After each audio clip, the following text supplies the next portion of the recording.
And I call to order the regular monthly meeting of the Board of Trustees.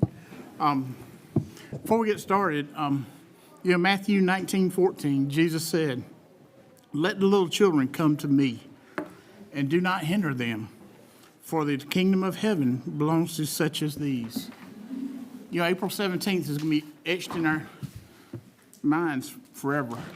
LexingtonTwo suffered a loss, suffered a accident, and so I just want you to take time to think of the loss of the loved ones that we had, because there was a lot of weeping, a lot of sorrow. I saw a lot of hugging. The next day at Pine Ridge, to see the students come together and hug each other, tears were flowing, them holding hands and saying a prayer, and the community around a flagpole holding hands and praying. It kind of reminds us of the one we lost. Because you see, each day in the cafeteria, he would gather his friends around him. They'd hold hands and pray before they ate their lunch. So tonight, we just want to take time to honor him, honor the school, and honor the Pine Ridge family. So I'm going to ask you, can we have a moment of silence tonight for the student, the school, our community, and our district?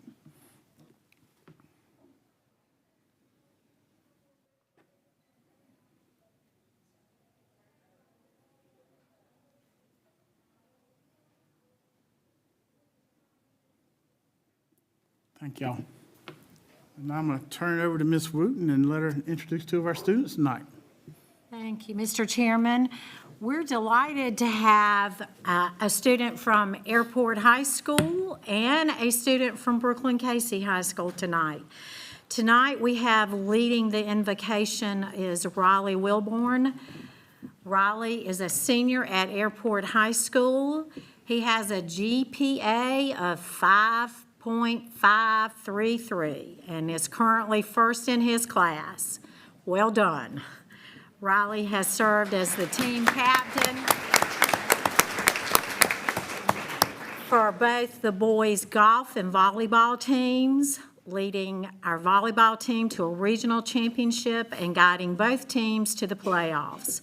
Riley was selected as a Scholar Athlete of the Week by Watch Fox.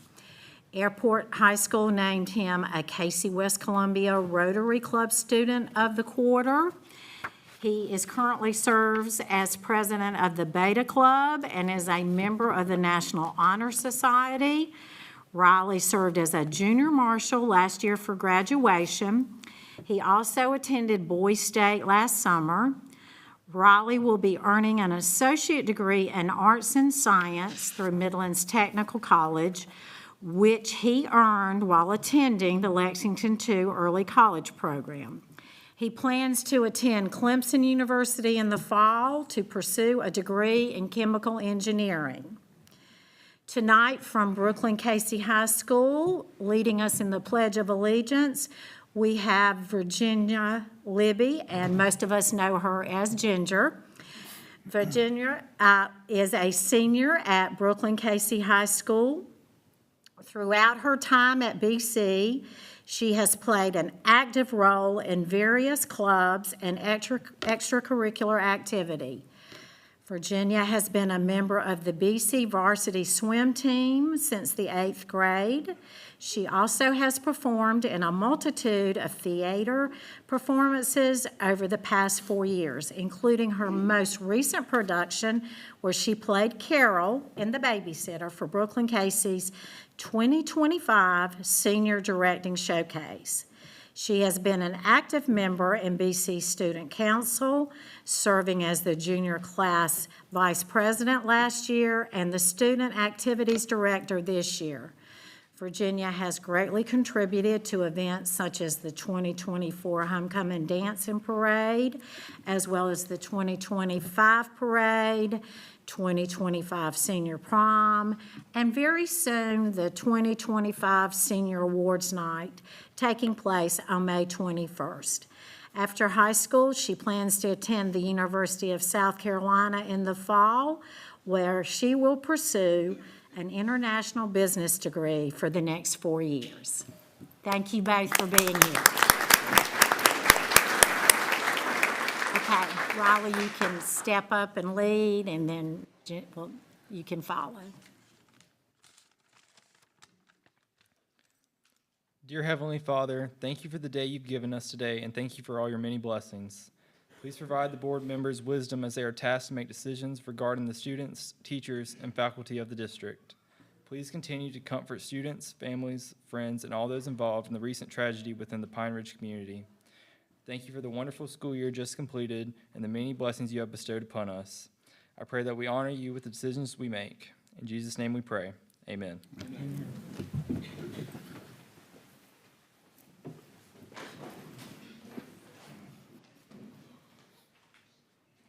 I pledge allegiance to the United States of America and to the republic for which it stands, one nation under God, indivisible, with liberty and justice for all. Thank you both. I didn't know GPAs would get that high. I didn't never see a number that high in my grades. But we're going to move on along, and with no objections, the consent agenda will stand approved as presented. All right, and I'm going to move on into honors and accomplishments, and I'm going to turn it over to Dr. Hafner. Thank you, Mr. Chair. First up tonight, I would like to invite Newbridge Academy Director Kelly Remia to the podium to introduce us to a student who has won an essay award and tell us a little bit about that.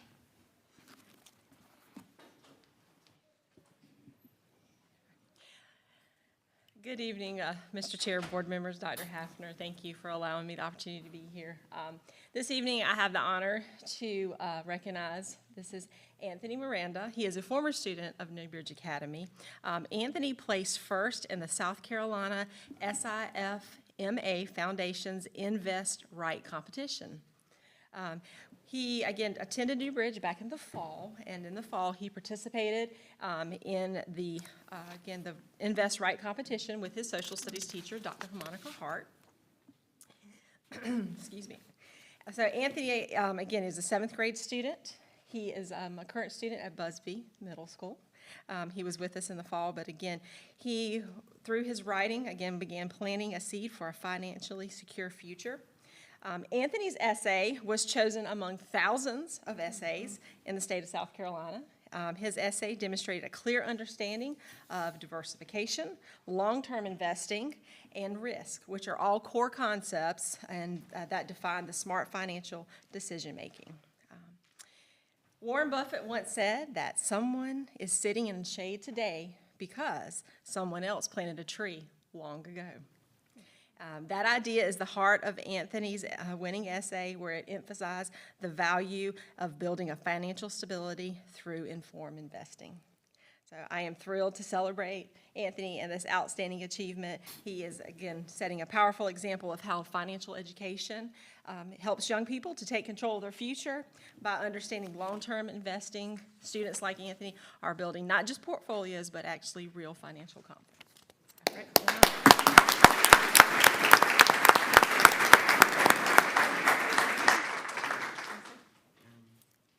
I'm just grateful for the reward, and for the teacher that helped me, and mostly my ELA teachers who teach me how to write essays, and Dr. Hart Newbridge who helped me and to make it sound more good, and help me with the ELA and words that I didn't understand, and to make it sound to see it can sound it more better. And thank you for I'm really grateful for the winning the first place. And thank you to my mom, especially for always being to me, and she's the best mom. I just say that.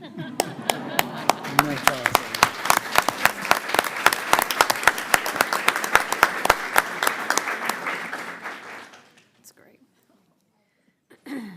Earlier this week, members of the class of 2025 were invited by the South Carolina Department of Education to the annual Military Honor Cord ceremony. This year's event was held at Fort Jackson, and it recognized seniors who have made a commitment to entering military service upon graduation. As everyone here knows, Lexington Two has a strong military tradition in our schools, and as of today, the district has 20 seniors in the class of 2025 with plans to enter the military upon graduation. And we are so proud of them and their service to our country. I believe we have a slide on our TV screens here in the boardroom listing all of their names. I know some of these students are here with us tonight. We would like to invite you to come to the podium and introduce yourselves and the high school that you're from, and tell us which branch of the military you plan to join. Hello, my name is Jonas McCoy, and I'm from Brooklyn Casey High School. And I've joined the Marine Corps.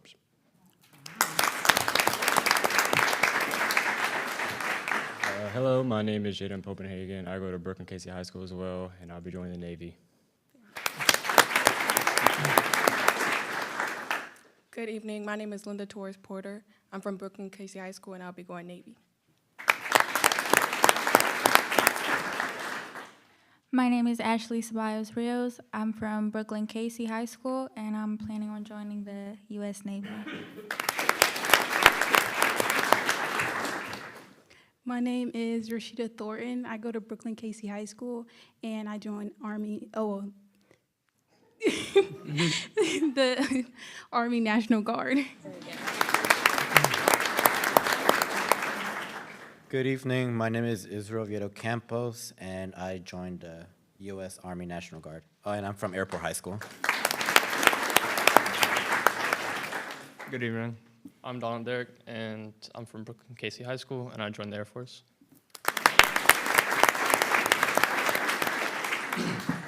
Ladies and gentlemen of the school board, thank you for allowing them to be here. I'm very proud of every last kid, whatever high school they came from.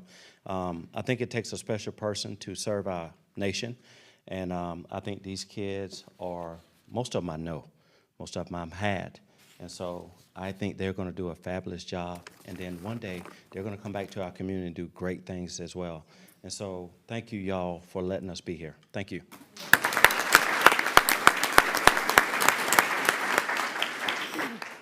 Thank you all for your service. Finally, as you know, our graduation ceremonies for the nearly 550 members of the class of 2025 are less than 2 weeks away. Tonight, we have Airport High School Principal Mr. Matt Shillett and Brooklyn Casey Principal Dr. Vance Jones and Stacy Baker, Director of Career and Technology Education, who are going to introduce us to 15 of those graduating seniors and highlight their time here in Lexington Two. Good evening, Mr. Chair, members of the board, Dr. Hafner. It is a pleasure to be here, and this is a special moment for the high schools in Lexington Two. It's a good problem to have when you run into an extreme challenge of only bringing 6 people to you tonight when you're crossing about 280 in less than 2 weeks at Airport High School. But I think you'll be real excited to see the students that we have before you today, and I'm excited to highlight them and to celebrate them. I'll share a little bit about them, and they're going to tell you what their future plans are. The first student I want to talk about, you have seen before. Her name is Rain Marie Morris. A few highlights for her, as she's been extremely involved in extracurricular activities and her academic success. She was a part of student government. She's been the student body vice president. She's really proud of bringing back Airport's FCA. She was a leader in that. She is a student in Midlands Tech dual enrollment program and recently graduated with her general studies certificate and associates in art, and also a completer of Lex2's Innovation Sports Medicine program. In addition to all this, she's been involved in Beta Club, National Honor Society, National Technical Honor Society. She was a representative of Airport High School at Palmetto Girls State.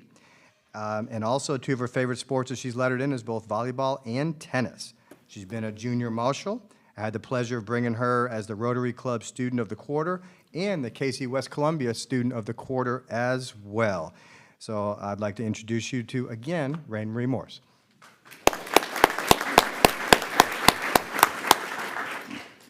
Hi there. As you know, I'm Rain Marie Morris. I'm a senior at Airport High School. I plan to attend University of South Carolina to major in exercise science and minor in psychology to further in pre-occupational therapy.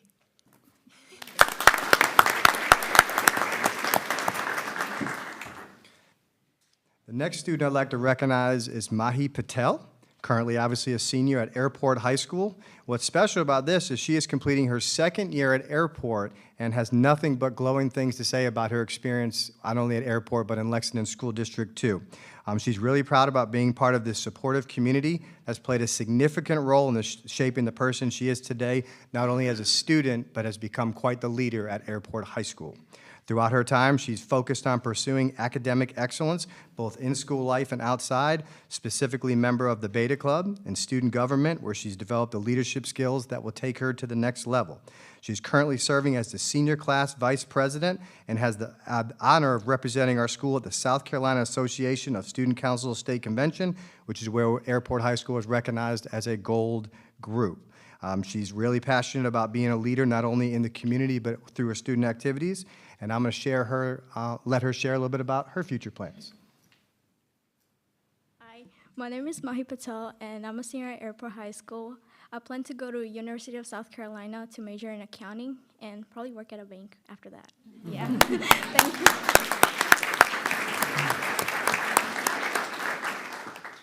The third student I'll bring before you actually just saw is Israel Oviedo Campos, who obviously is headed into the military. Come on forward, sir. This student right here has had the privilege of growing both academically and personally within our district over the last 13 years and has loved being a part of this community that has shaped who he is as both a student and a human being. Throughout his time, his proudest accomplishments include the United States Marine Corps Leadership Award, the Grand Lodge of Ancient Freemasons of South Carolina ROTC Leadership Award, Drill Champion Award from the Senate of South Carolina, and he's going to tell you a little bit more about what he's going to do next.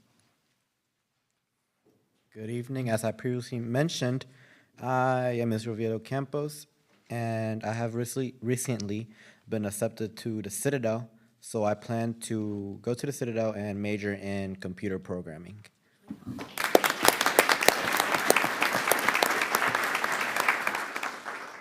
Next student I'd like to introduce you to is Landon Chavez. He is currently a top 10% of his class, and he's a co-founder of Airport's pretty new STEM club. I think this is year 2, if my memory serves me right, that they created student-led on their own. He's the Beta Club Correspondent Secretary 2 years in a row, an AP scholar, and as he listed, is a proud owner of his General College Studies certificate, his Associates of Arts, and his Associates of Science from Midlands Tech through our very own dual enrollment program. Over the last 4 years, he says LexingtonTwo and Airport High School has provided him with incredible opportunities and the greatest motivation that he could ask for. From all the access to advanced coursework and encouragement from his passionate teachers and counselors. So that's really cool to hear, and he'll let him tell you what he's doing next. Hello, my name is Landon Chavez, and I'm attending the University of South Carolina and plan to major in chemical engineering.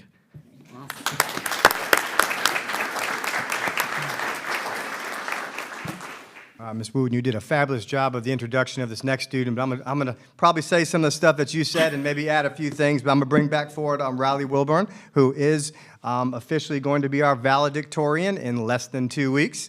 But he's obviously a student at Airport High School, and one of the things that he right off the bat mentioned was his unwavering support from his teachers, coaches, and the school district. He's been fortunate to serve as the team captain for both boys golf and volleyball teams, leading our boys volleyball team to a region championship and guiding both teams to the playoff.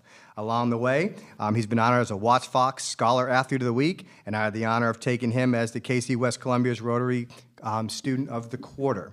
Additionally, he's worked really hard to be at the top of his class and has served as the president of our Beta Club chapter. One of his proudest accomplishments is earning his associate's degree in arts and science before even graduating high school, an opportunity made possible through the district's investment in his education. He's beyond grateful for the early college program, which has saved him thousands of dollars by covering the costs of education. We've seen a theme here, which is a good theme. Airport High School has been instrumental in supporting his passion, specifically in chemistry and engineering, encouraging him to challenge himself and explore his potential. He'll now tell you a little bit more about where he's going next. Hey, I'm Riley. I plan on attending Clemson University and majoring in chemical engineering.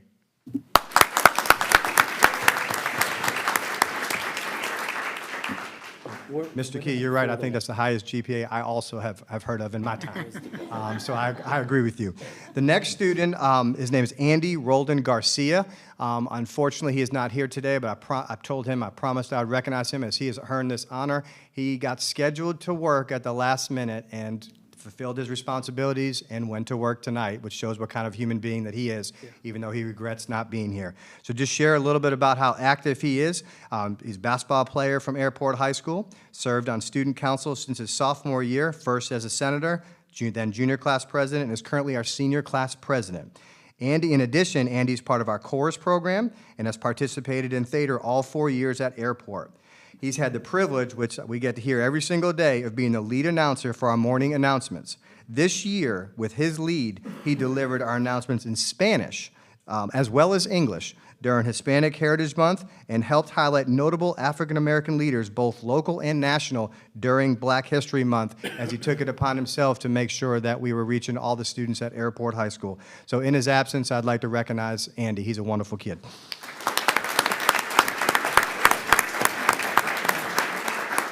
We look forward to seeing you at graduation, 8 a.m. after Memorial Day.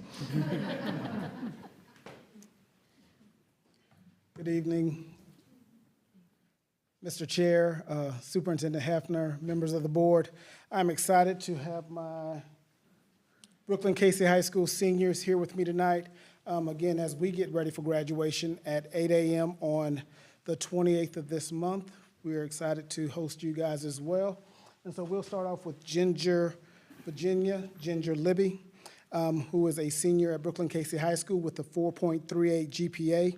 She was a member of our varsity swim team since 8th grade, participated in numerous theater productions, a member of the National Thespian Society, a member of our honors choir, and has sang all over the country with Ms. Humphreys, a member of student council, very active in that, a junior class vice president last year, student activities director this year.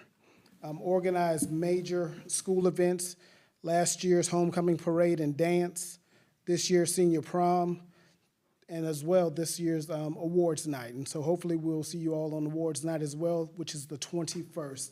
And now I'll step aside as Ginger comes and tells you her plans for next year. Hello, my name is Ginger Libby, and I plan to attend the University of South Carolina in the fall, and I'll study international business there.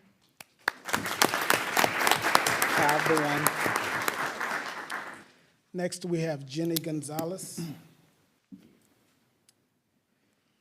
Jenny is also a senior with a 4.33 GPA, does a great job of volunteering all around our building. She is a member of our international club, an honor student in our building, a member of the gifted and talented dance team, has danced all over Columbia this year, had a production last night at our school where they did a wonderful job. And at this time, I'll step aside as she tells you her plans for next year.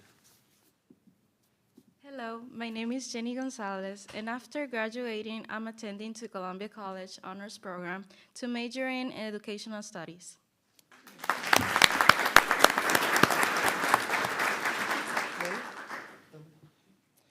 Next, we have Miss Lillian Buchanan, call her Lily. GPA 3.924, accepted to 6 different colleges, activities at BC, very involved with our volleyball team over 3 years, played golf as a senior, a member of student council where she was very active, school improvement council where she was very vocal and supported our students in that role, and participated in various clubs around the building. At this time, Lily will tell you where she's headed to school.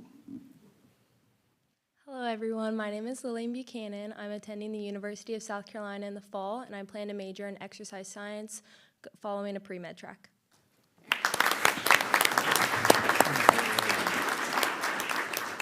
Just say it. Student body president, Paxton Murgo, 4.3 GPA.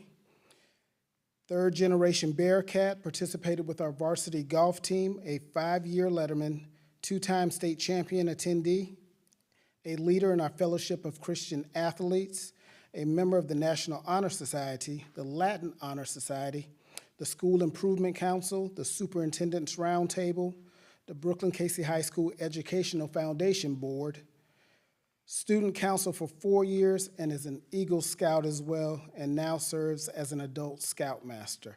I will step aside. The shirt will tell you a lot about where he is going to school next year. Good evening. My name is Paxton Murgo. I plan to attend Wofford College in the fall. I'm going to major in government with a minor in business and then on the pre-law track.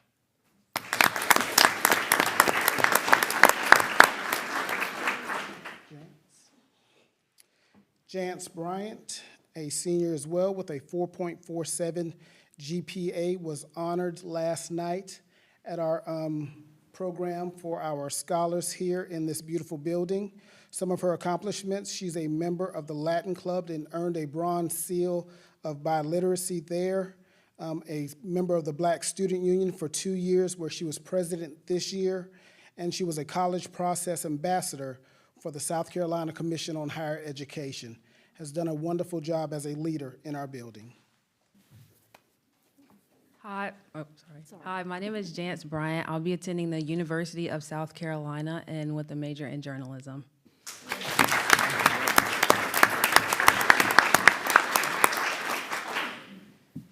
And finally, Jonas, who you saw a little bit ago, but he was accepted into 3 colleges, decided to go on the track that you all just heard about. But his activities while at Brooklyn Casey High School was a member of our football team for 4 years, as well as a member of our track team, JROTC, participated in many fashion shows and other school activities, and a member of our Black Student Union. Tomorrow afternoon, he will be participating in the state championships for our track and field team in the long jump as well as the 4x1.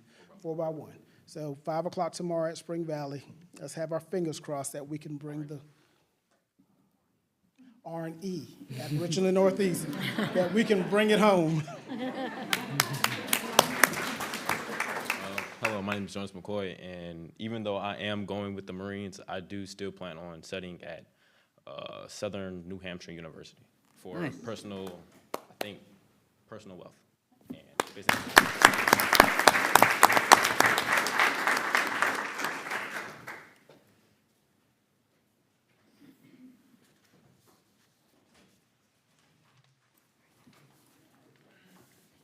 Good evening, Mr. Chairman, school board members, and Dr. Hafner.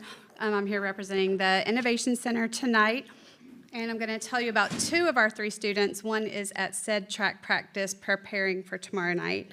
But we will start with Keegan Brazel. He's a senior at Airport High School, a dedicated and versatile student with a passion for technology and the digital arts. He's a double completer in computer programming that he took with Mr. Crotwell, and digital art and design with Ms. Arledge at the Innovation Center. He also earned his Career and Life Essentials certification. Keegan has demonstrated exceptional skill in both technical and creative fields.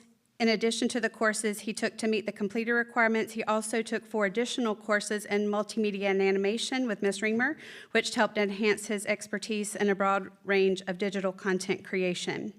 He applies a strong work ethic and customer service skills every day at work, which is at Chick-fil-A, where he's developed teamwork, communication, and leadership abilities.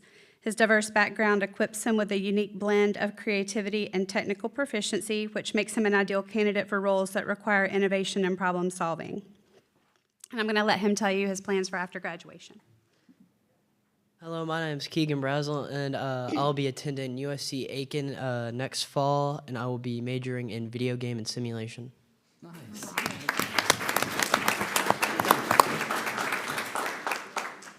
And so even though DeAndre Dunbar is not here, I do want to tell you about him.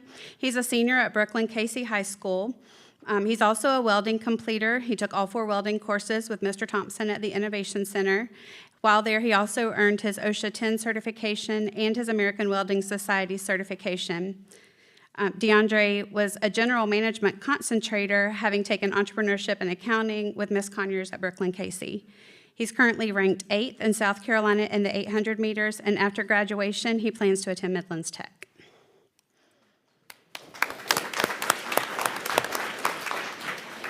And so next is Andrew Harney, who's a senior at Airport High School. During his freshman and sophomore years, he participated in JROTC and the drill team. During his sophomore year, began taking courses at the Innovation Center and found that he enjoyed his time in the electricity classes. From there, his knowledge grew in the areas of residential wiring, electrical pipe bending, and wiring practices for specific electrical appliances. Andrew completed all 4 electricity courses with Mr. Kaufman at the Innovation Center, which made him an electricity completer. He received his OSHA 10 and First Aid AED CPR certifications there as well. And I'm going to let him tell you his plans for after graduation. Evening. I want to say thank you for letting me stand with you all. And I also want to give a personal thank you to Mr. Kyle Kaufman and Kimberly Plowden for letting me get to this position. I wouldn't be here without them. But after I graduate from high school, I'll be getting to go out to Midlands Technical College, and I'll be working with Michelin while I'm there as well, because they helped me reach into their Michelin Technical Scholarship, or scholarship. It's a bit hard to pronounce. But I'm very proud to be here, and I could not be more thankful for people who have helped me get here, especially everyone at the Innovation Center.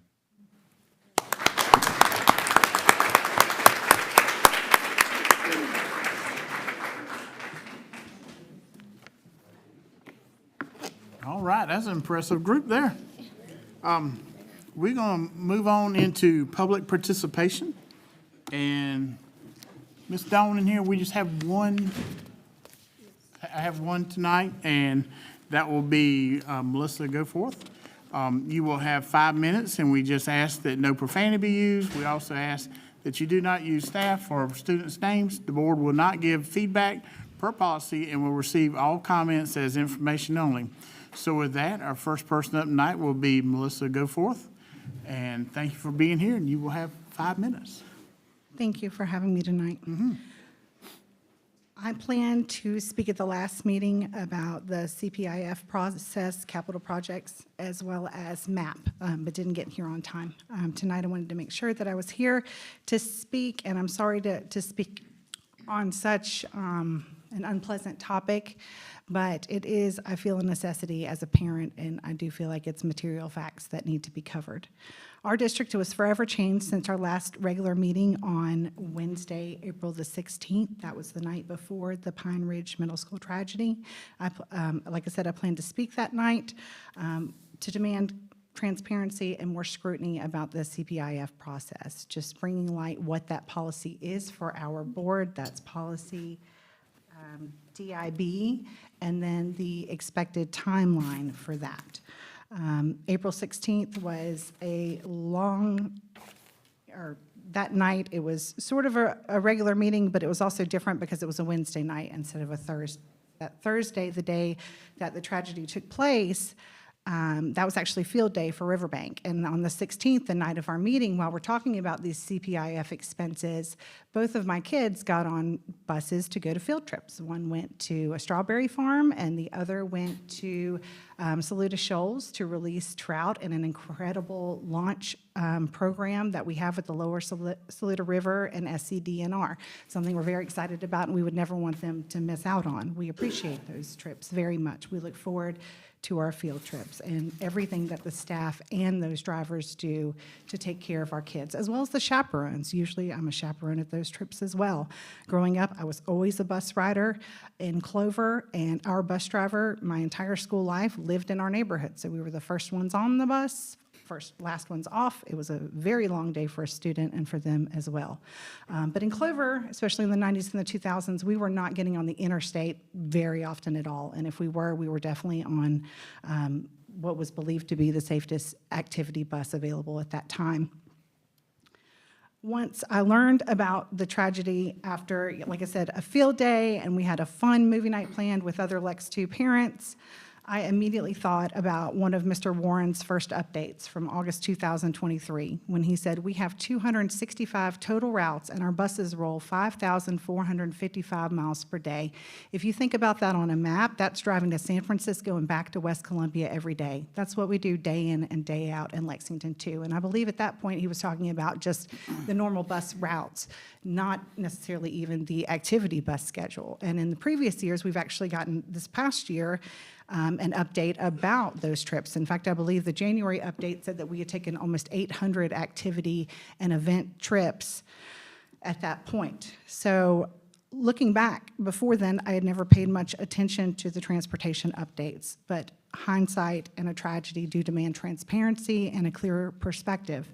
Like one of those updates from April said that the spring bus evacuation drills were being scheduled. I hope that we're looking at, I know we do them in the fall as well, or in the summer anticipating, so I'm not saying those are the one drill, but I hope we're looking at that process. I'm sure everything is being investigated, but as we ask other districts in our state and families to join us for security summits, for sports championships, to go to the zoo, which our counties support, to travel here to the Midlands on the interstate, our students should be traveling just as safely as those, which brings me, I'm running out of time, but August 2022, I was here, I watched Ms. Kessler talk about the reallocation of $105,000, I believe it was, in CPIF funds to eliminate an activity bus for 6 metal detectors at sporting events. In April, it was pointed out that in addition to those funds being allocated then, we haven't bought activity buses since 2020, and the upcoming CPIF request for this coming fiscal year asks that we purchase 3 activity buses. And in the meantime, in November, some of you voted for the very first time to approve $5.3 million in additional CPIF funds for roofing, HVAC, which is a necessity, but also stadium turf. I have so much more to say about this. I'm out of time, but your decisions have weight, and our safety should be the utmost priority for every single person in this room. CPIF process should follow as bylaws state. Thank you very much. Thank you, Ms. Goforth. All right, we're going to move on into our divisional reports, and I'm going to turn it over to Dr. Hafner for a superintendent update.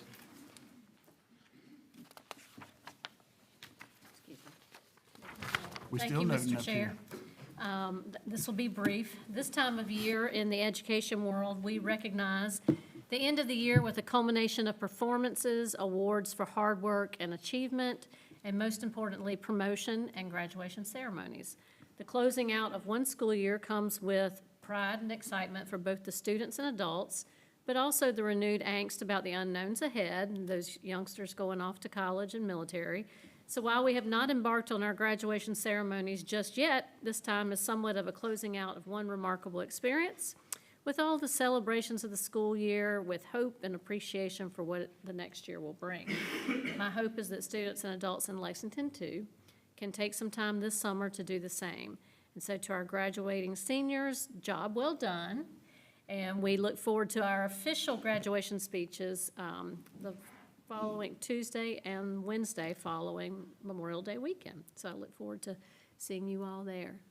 Mr. Chair, that is our report, brief report this evening. Short and sweet. All right, we're going to move on into our finance reports, and I'm going to turn it over to Ms. Strickland. Good evening, everyone. The first 3 items on the agenda under financial reports were uploaded to the new board docs platform, Diligent. Are there any questions about the financial reports for the month of April? Mr. Chair, and this might be not just for you, Scott, but for Dr. Hafner. Recently, from at least 2 different schools I've heard, I never knew the term was clicks, but teachers saying, hey, I can't get X, Y, and Z printed because I'm out of my allotment of clicks. But then, as you know, the pupil activity fund continues to grow at pretty much every school. If we have general pupil activity funds, that decision to be able to afford more clicks or printing, is that fully on the principal? Or who makes that call? And how can we help, if it's important, how can we help make sure these teachers can print stuff using that money that is sitting there year after year after year? I mean, we have a contract for printing, and that's allocated per teacher in the building. I need you to remember also, please, Mr. Bray, that the pupil activity funds are typically generated and designated for items for the school building and would not go to something like copies. So that's something that we can talk about with the principal. And if you have a specific example that you want to share with me later, I'd love to look into it for you. Gotcha. So at the end of the day, it is a contract that we use for the printing based off that number? Thank you. Yeah, and I'll talk to you about one of them offline, because that one there, that school, there's plenty of pupil activity money that can be allocated. That's not just for prom or something like that. So I think being able to know how to utilize that and being better educated will help potentially if it is an issue. Thank you. Thank you. Are there any other questions on finance? All right, without objection, the monthly finance reports are accepted as presented. Okay, I have one more thing on the agenda. Okay. The risk assessment score. So, Mr. Key, you should have gotten a letter from the State Department as well as Dr. Hafner. The federal government requires the State Department of Education to monitor the federal grant awards passed down to school districts. They do this by assigning school districts a risk assessment score. This score is based upon the overall financial and programmatic performance as demonstrated through 10 criteria. The criteria are required reporting, turnover of key personnel, programmatic compliance, fiscal compliance, performance, frequency and need of technical assistance, financial stability, quality of management systems, timeliness of annual financial audit submission, and other material factors. I'm not going to read the high-risk numbers. I'm not going to read the medium-risk numbers. Let's talk about the low-risk numbers. So a score of 18 and below indicate low risk. In 2022-2023, our risk score was a 15, so we were considered low risk then. I'm happy to inform you and applaud my team and our other Lex2 teams that our risk assessment score has dropped to a 10 this year. That was for 2023-2024. I reached out to the State Department to find out what the perfect risk score is, and it's a 9. So we still have some work to do, and y'all know I'm competitive, and we're gonna get there. I want to be the best in the state. So I applaud the Lex2 teams as we accomplish this goal to get our risk score down. And that's all I have. All righty. We're going to move on into human resources. I'm going to turn it over to Dr. Cooper. Thank you, Mr. Chair. I'll call on our Director of Human Resources, Ms. Stephanie Hucks, to provide our current vacancy report. Thank you. Congratulations, Ms. Strickland and Finance Department. Mr. Chair, board members, and Dr. Hafner, good evening. I do have an updated vacancy report, although I will say it is changing hour by hour. So as of this afternoon, and it has changed since then, our support vacancies are at 19. Our regular teacher education vacancies are at 37. And our sunshine is we have 6 special education vacancies. So it will be changing tomorrow, so if you would like another update, feel free to reach out. Thank you. Got a question? Questions, yes, I'm sorry. Yeah, and maybe this is should be with the budget, but some of the feedback I've gotten is like we've added positions potentially added positions to the budget, but then teachers have all signed contracts in all the districts in the state. So just wonder how we manage that calendar, if there's something we should do different in the future when we are adding positions so that we can get, the most qualified people to apply. Mr. All, I'd be glad to answer that question for us. You're right. Everyone in the state who is certified and under the K-12 environment is already signed if they've been offered a position. So anytime we are allocated new FTEs, and obviously our budget process is what it is, but the sooner that we can get it out there and get it posted, the better. I mean, we are all volleying for the same folks at the same time. So in this world, the sooner we can get it out there, the better. You might recall we have a couple of ML positions out there, as well as a couple of a 3 and 4K SPED position. And all of our other positions are just as specific and in need, But the reason those are out there now is under the likelihood that we would not be able to attract a candidate. So timing is everything. Thank you. I just didn't know if maybe we could study what some other school districts are doing, because I know the budget's the budget. When the General Assembly approves it, we don't know what we have. But somehow I think maybe some of the other school districts are getting ahead of it, or maybe they're playing some what-if scenarios. I don't know. But it just seems like it puts us in a, the lower hand as far as filling some of these positions. Well, I will say, contract return, and by statute, it's May 10th. This year, May 10th was on a Saturday. And I understand some school districts required them back on that Friday. But technically, they cannot require them back before the 10th. Our staff actually got an additional day. How about that? Just so that it put us a little bit behind, but if you weigh it out, we thought that was what was best for our staff. But, there's nothing off the table. We're always looking to innovate. So, yes, thank you. We'll keep on doing it. Absolutely. Always open to ideas. But I would also say in my final comments here, and that is that having our vacancy list roll, and Stephanie's right, I mean, it's just not day to day, it's minute by minute. It really is. Yes, it is. So at this time of the year is cyclical. You will see this. Now, of course, we'd like to have zero vacancies. And we're not, don't get me wrong, we all struggle in the same ways, but we'll get it down. I mean, we will. It's not going to be easy, but we will. And it's much less than it used to be trend data-wise at this point of the year in terms of after contract return. Does that help? Yeah, thank you. Okay, thank you. Anything else? Any other questions? All right, we're going to move on into Hugs. instruction. And I'm going to turn it over to Dr. McDonald. Thank you, Mr. Chairman. Good evening, everybody. I have two brief items for you tonight. Surprise. Mine's the short part. First up tonight, just want to give you a quick update on our Lex2 Flex high school flexibility plan that's been submitted to the State Department. We are still waiting a final approval on that, but that is not going to stall our progress. We are beginning to recruit students to be a part of that initiative and moving forward with plans to get that underway for the fall. So we just need the final yes, but we know that there are even some portions of that we feel pretty confident will still be within the law, regardless of what our final approval is, but we don't want to miss the opportunity to recruit students and get them lined up, so we are moving forward with that project. The second item for tonight is a consideration. As you all know, from way back in the fall, we've been cleaning up our course catalog and looking at some holes that we have, but also looking at some opportunities.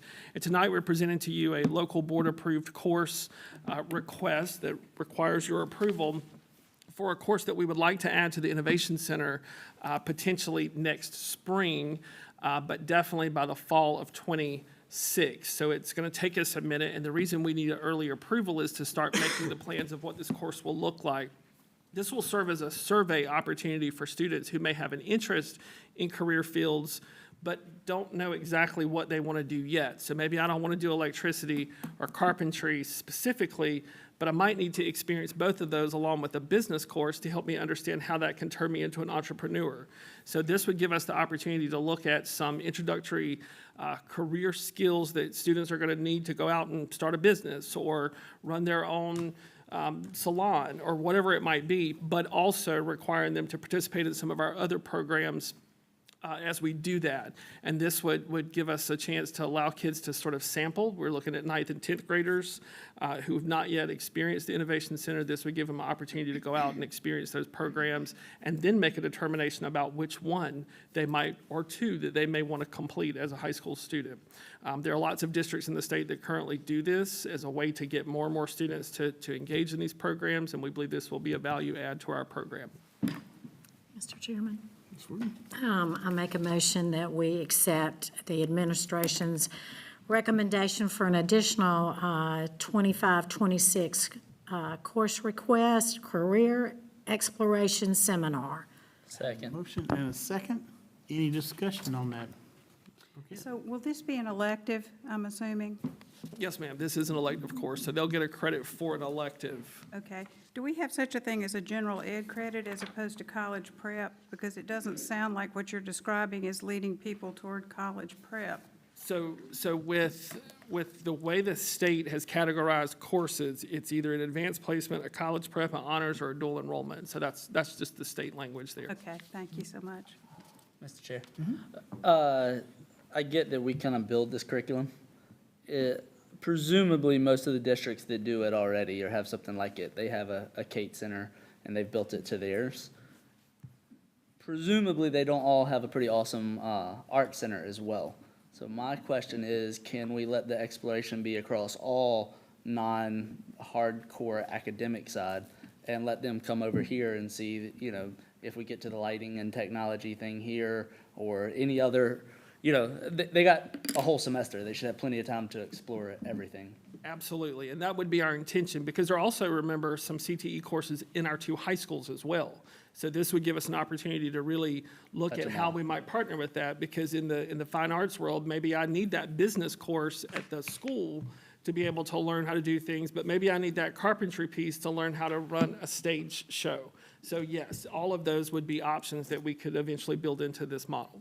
The only other request, and you know, you can water something down by putting too much, but and I know we have plenty of teacher cadet programs and all those, but if that exploration could at least hit on the different types of teachers.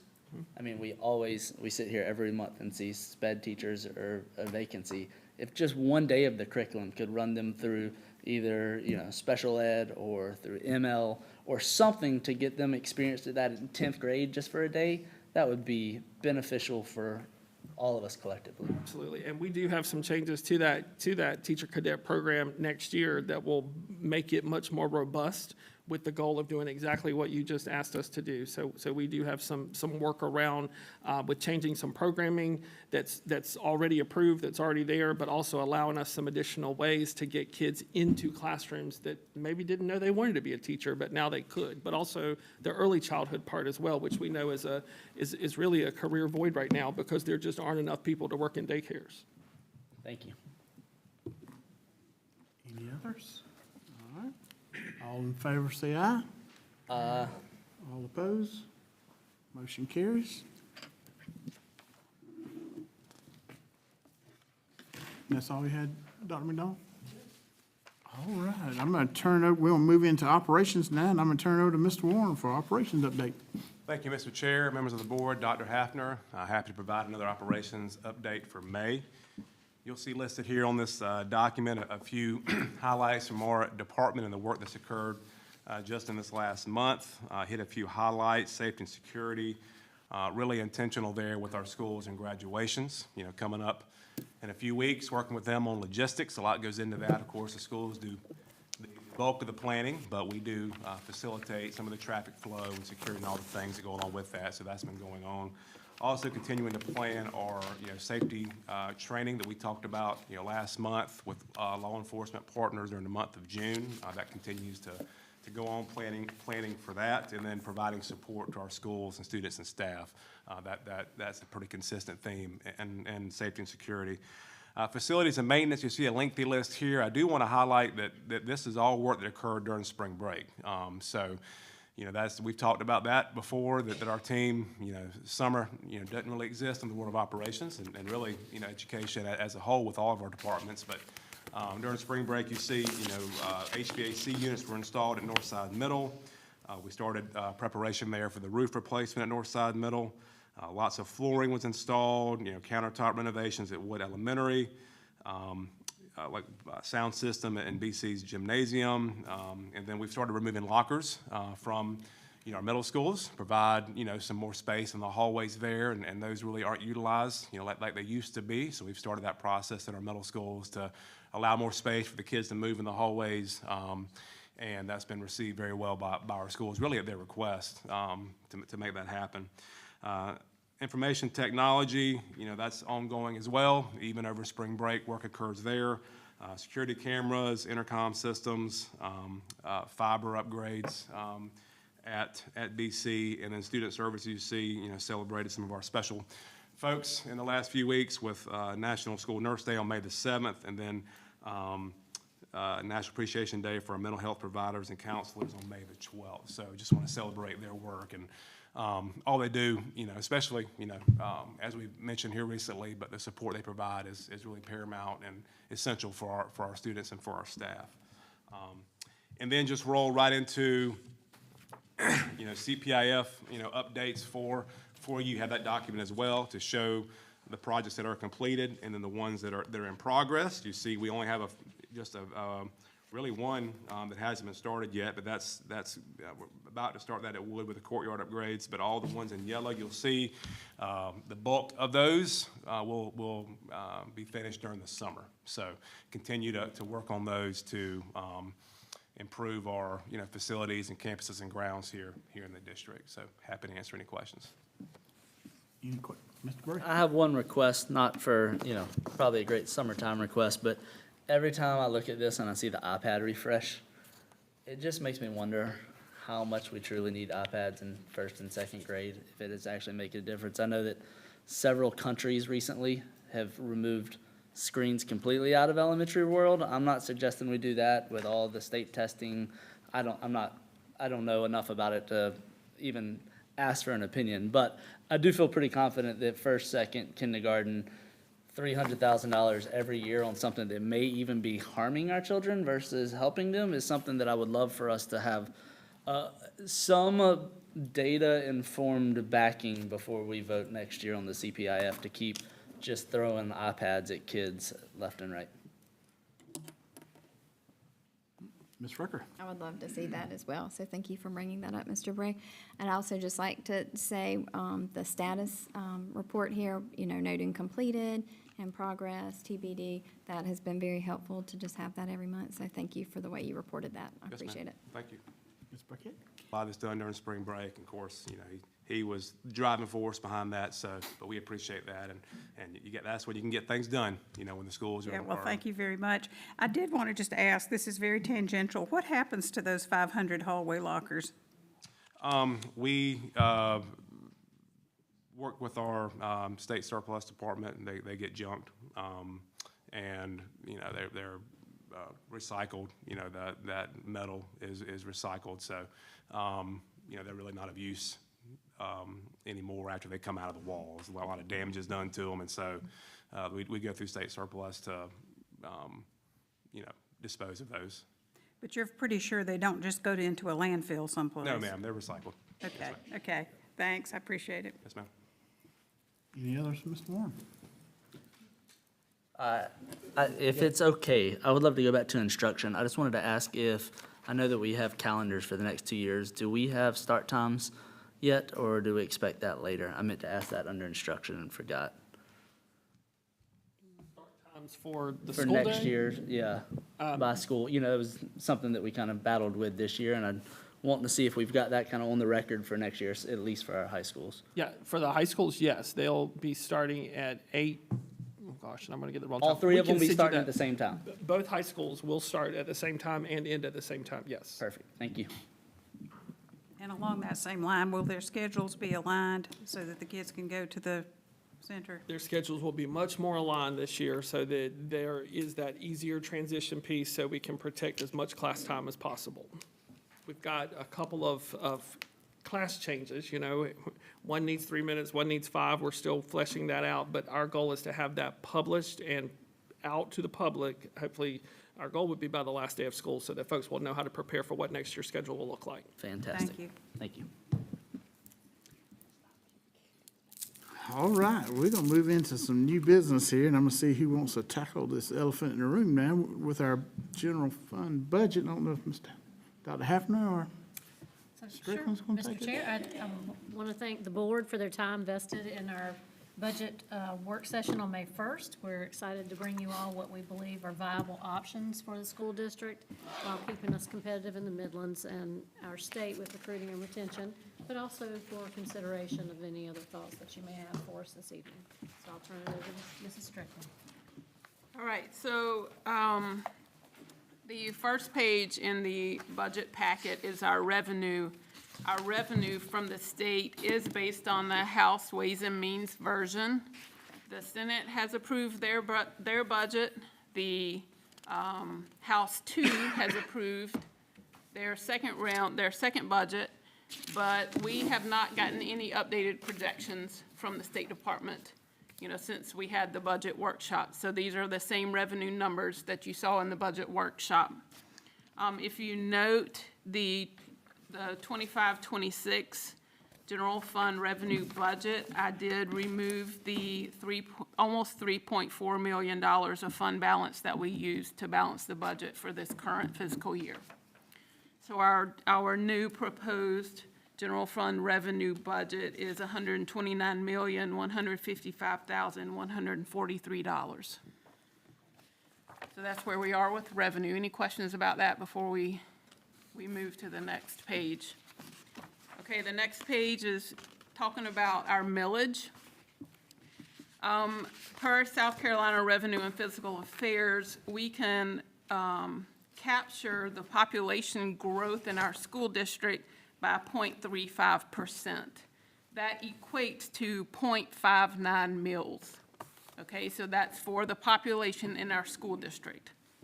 We can also capture the CPI, and that's the Consumer Price Index. And what that really is the changes in prices over time, and a key indicator of that is inflation. So we can increase or we can capture the CPI 2.95%, and that equates to 5 mills for CPI. So that total millage that we can capture is 3.3%, which equates to 5.59 mills. So because this year is reassessment on property values, we have rollback millage. So what that means is our millage will go from 183.9 and it rolls back to 169.3. Okay, that's done every 5 years by the county. And then we can capture the 5.59 mills. So based on the county information, the adjusted estimated assessed value is $282,031,196. So the value of a mill is $282,031.20. So when you take our rollback millage plus the capturing growth in CPI, that's 174.98 mills, and you multiply that by the estimated value of a mill, you get $49,349,818. So the capturing of the 5.59 mills equates to $1,576,517.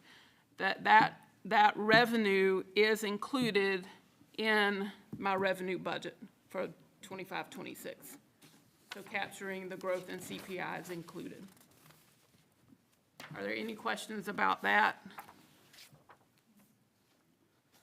Mr. Chair, when it comes time to voting, we will have to approve the budget and approve a millage increase, right? It's two separate items? It would be within the scenario that you approve. Okay. Yeah.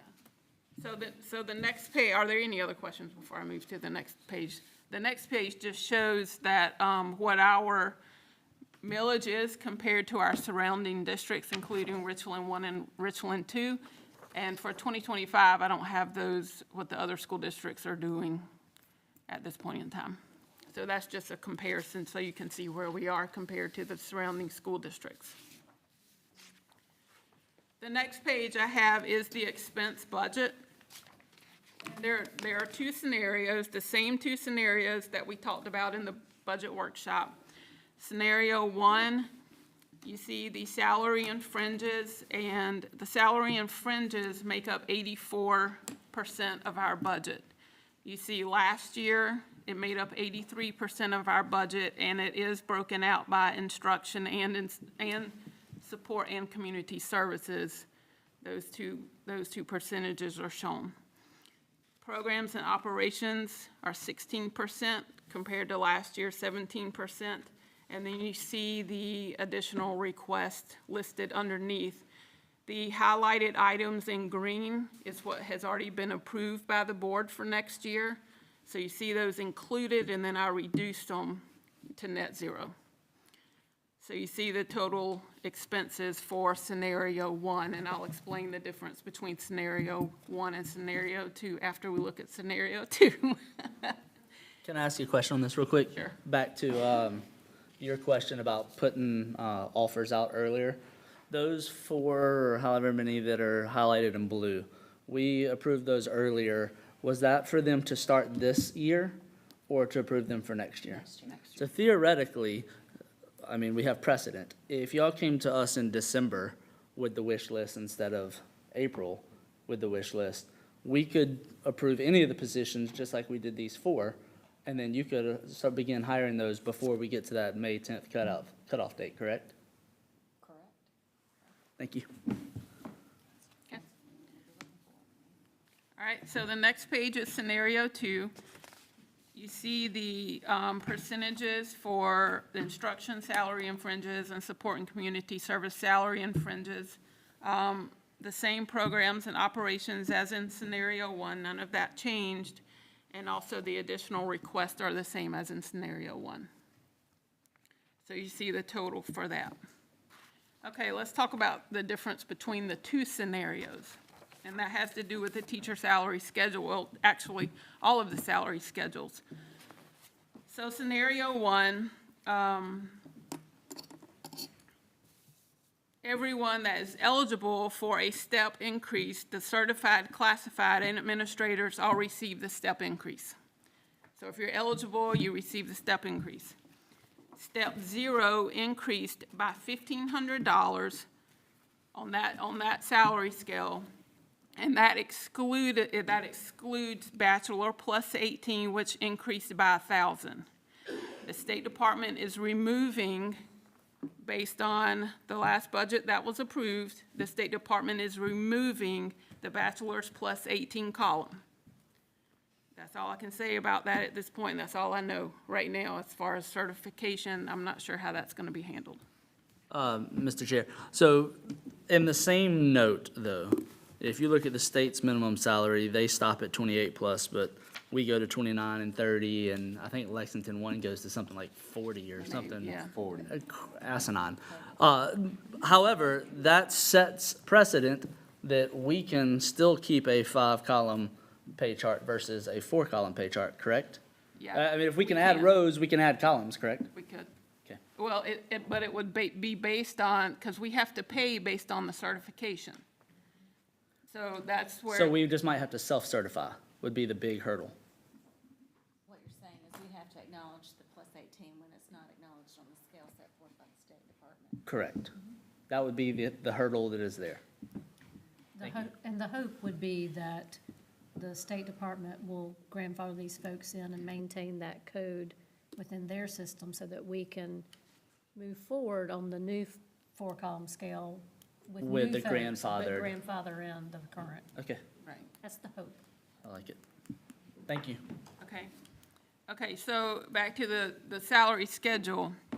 So the variance between the steps mirrors the State Department's 25-26 minimum teacher salary schedule.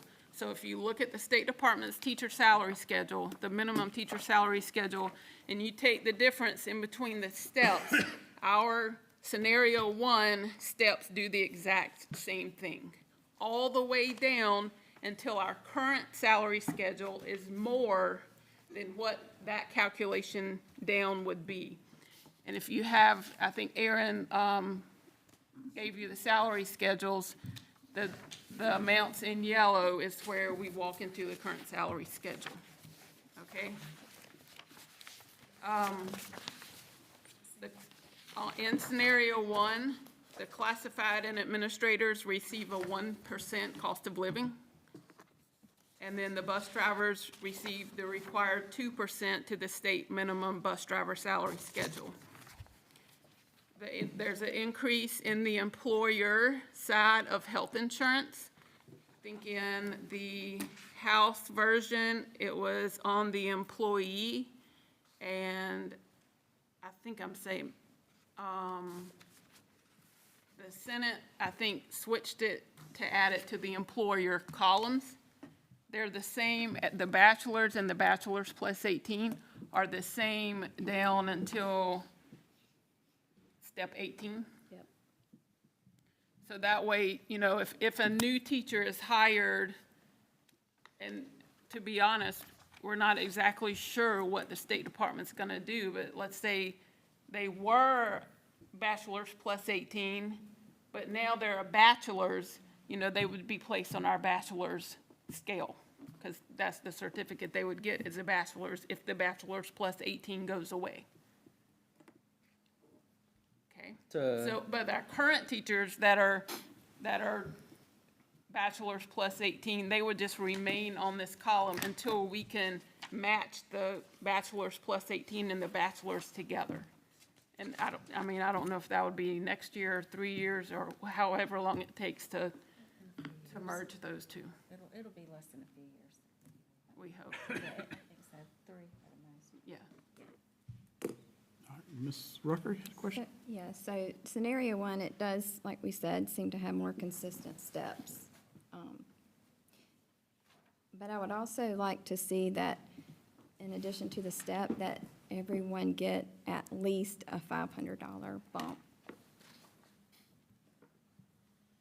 If you look at it, the bump for the step, but you also go up a step. So was there any spot that didn't have that?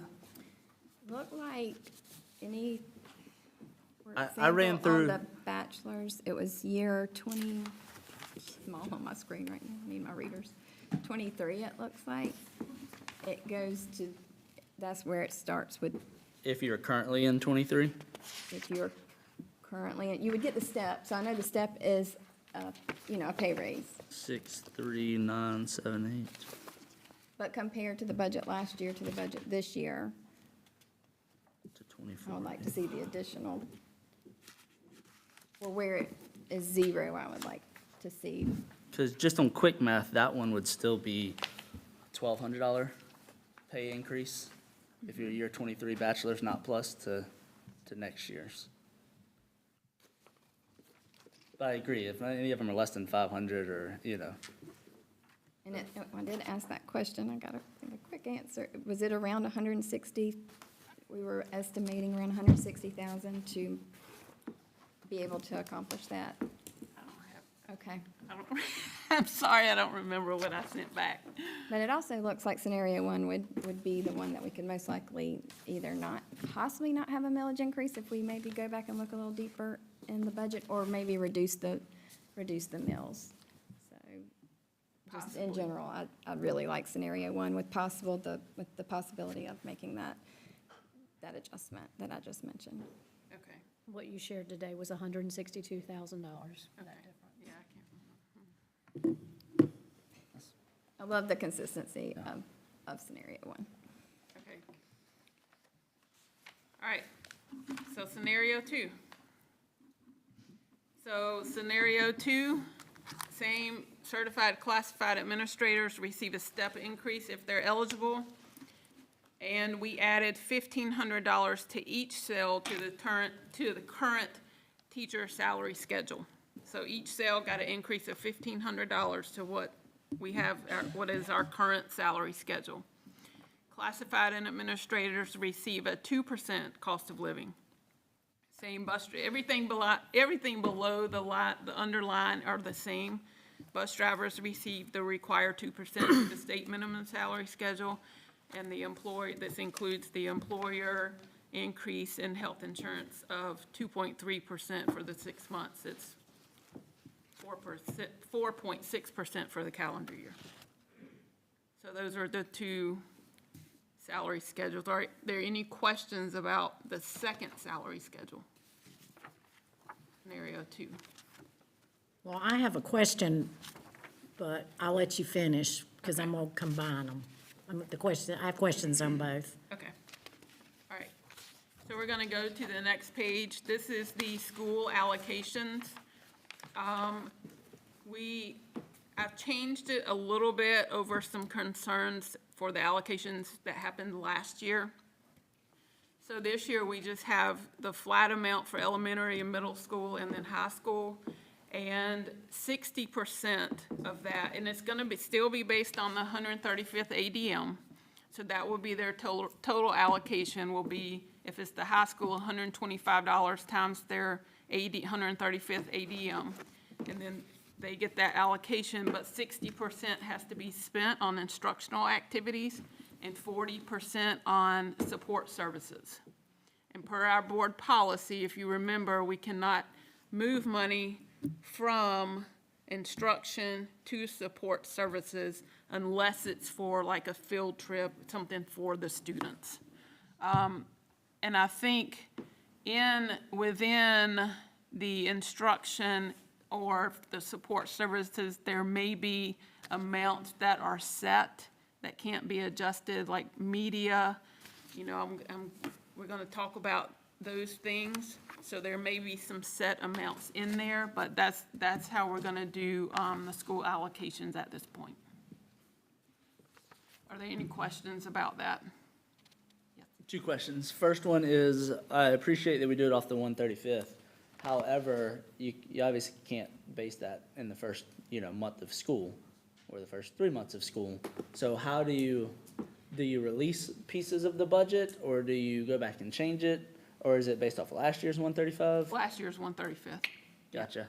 That makes more sense. And then the other question is, the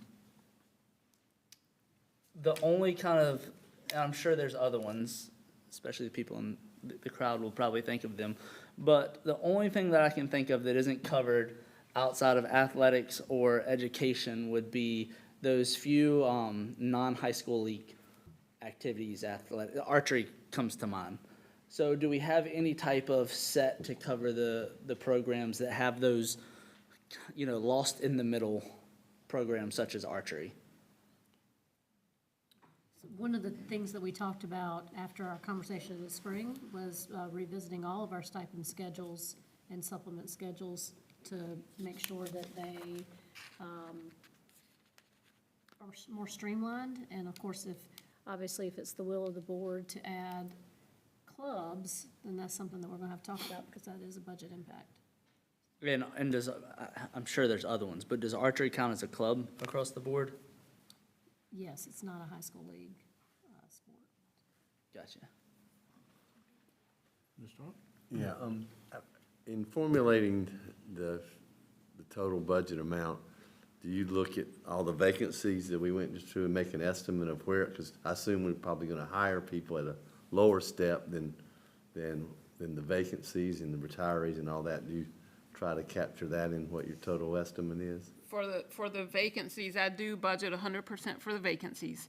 And I use a master's, and I've changed to step 10, just to try to get that middle, because we could hire a doctorate with 30 years, and that's a lot more expensive than a bachelor's with 0. So hopefully in the end, it all equals out, but that's what I use as a master's at step 10.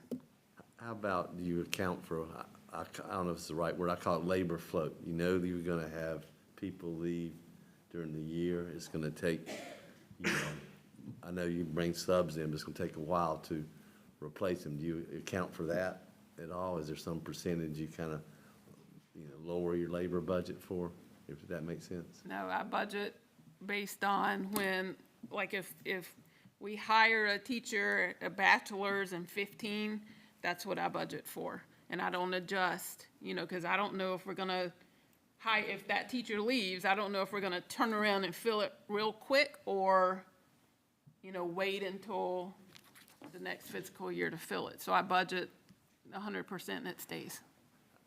One thought going forward is you could look over historical averages and see, and shave a little bit off of it. I think you would find out actuals versus budgets are gonna usually come under because of that situation. Right.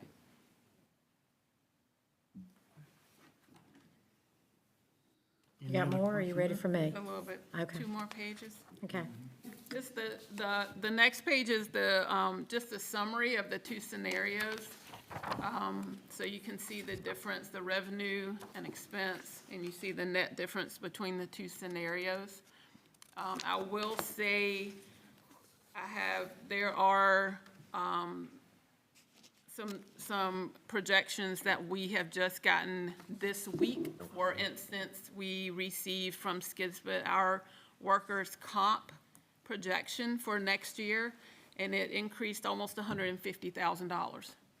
So there's some things that I'm gonna have to tweak some of these numbers for the second reading just to get that stuff included. I mean, I just got that projection this week. So I'm just letting you know about that. So that's the summary for the two scenarios, and then on the last page, the fund balance, you see, as of June 30th, 2024, we are sitting at 19%. The state requires us to be at 8.33%, and that's to keep us from going on fiscal watch. So we are sitting at a good place with our fund balance percentage. Okay, I can take a question now. Okay. All right. We talked this week, and I asked you to put it in elementary vocabulary for me. So I want to make sure so that the public can hear what you told me and where I am on this.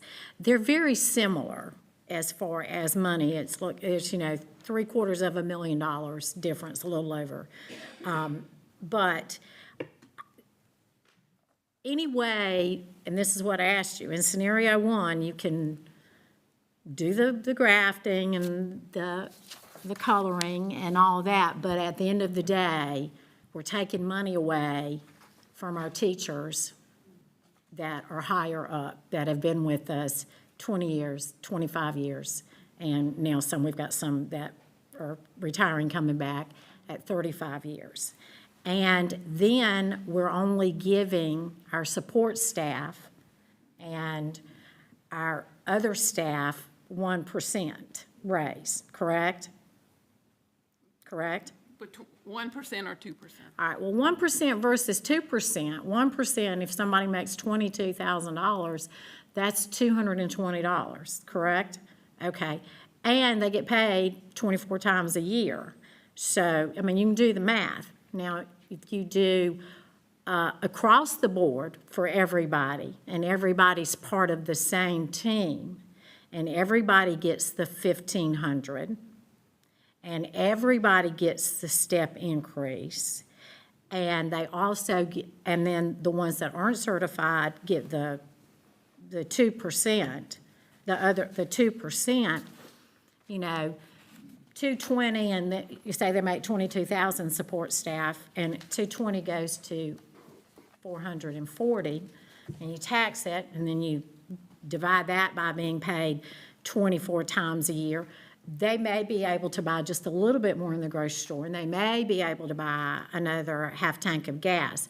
I don't know.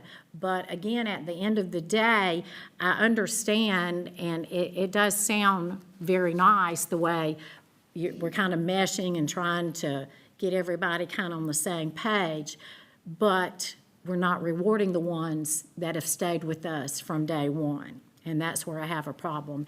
And we're not rewarding our whole team.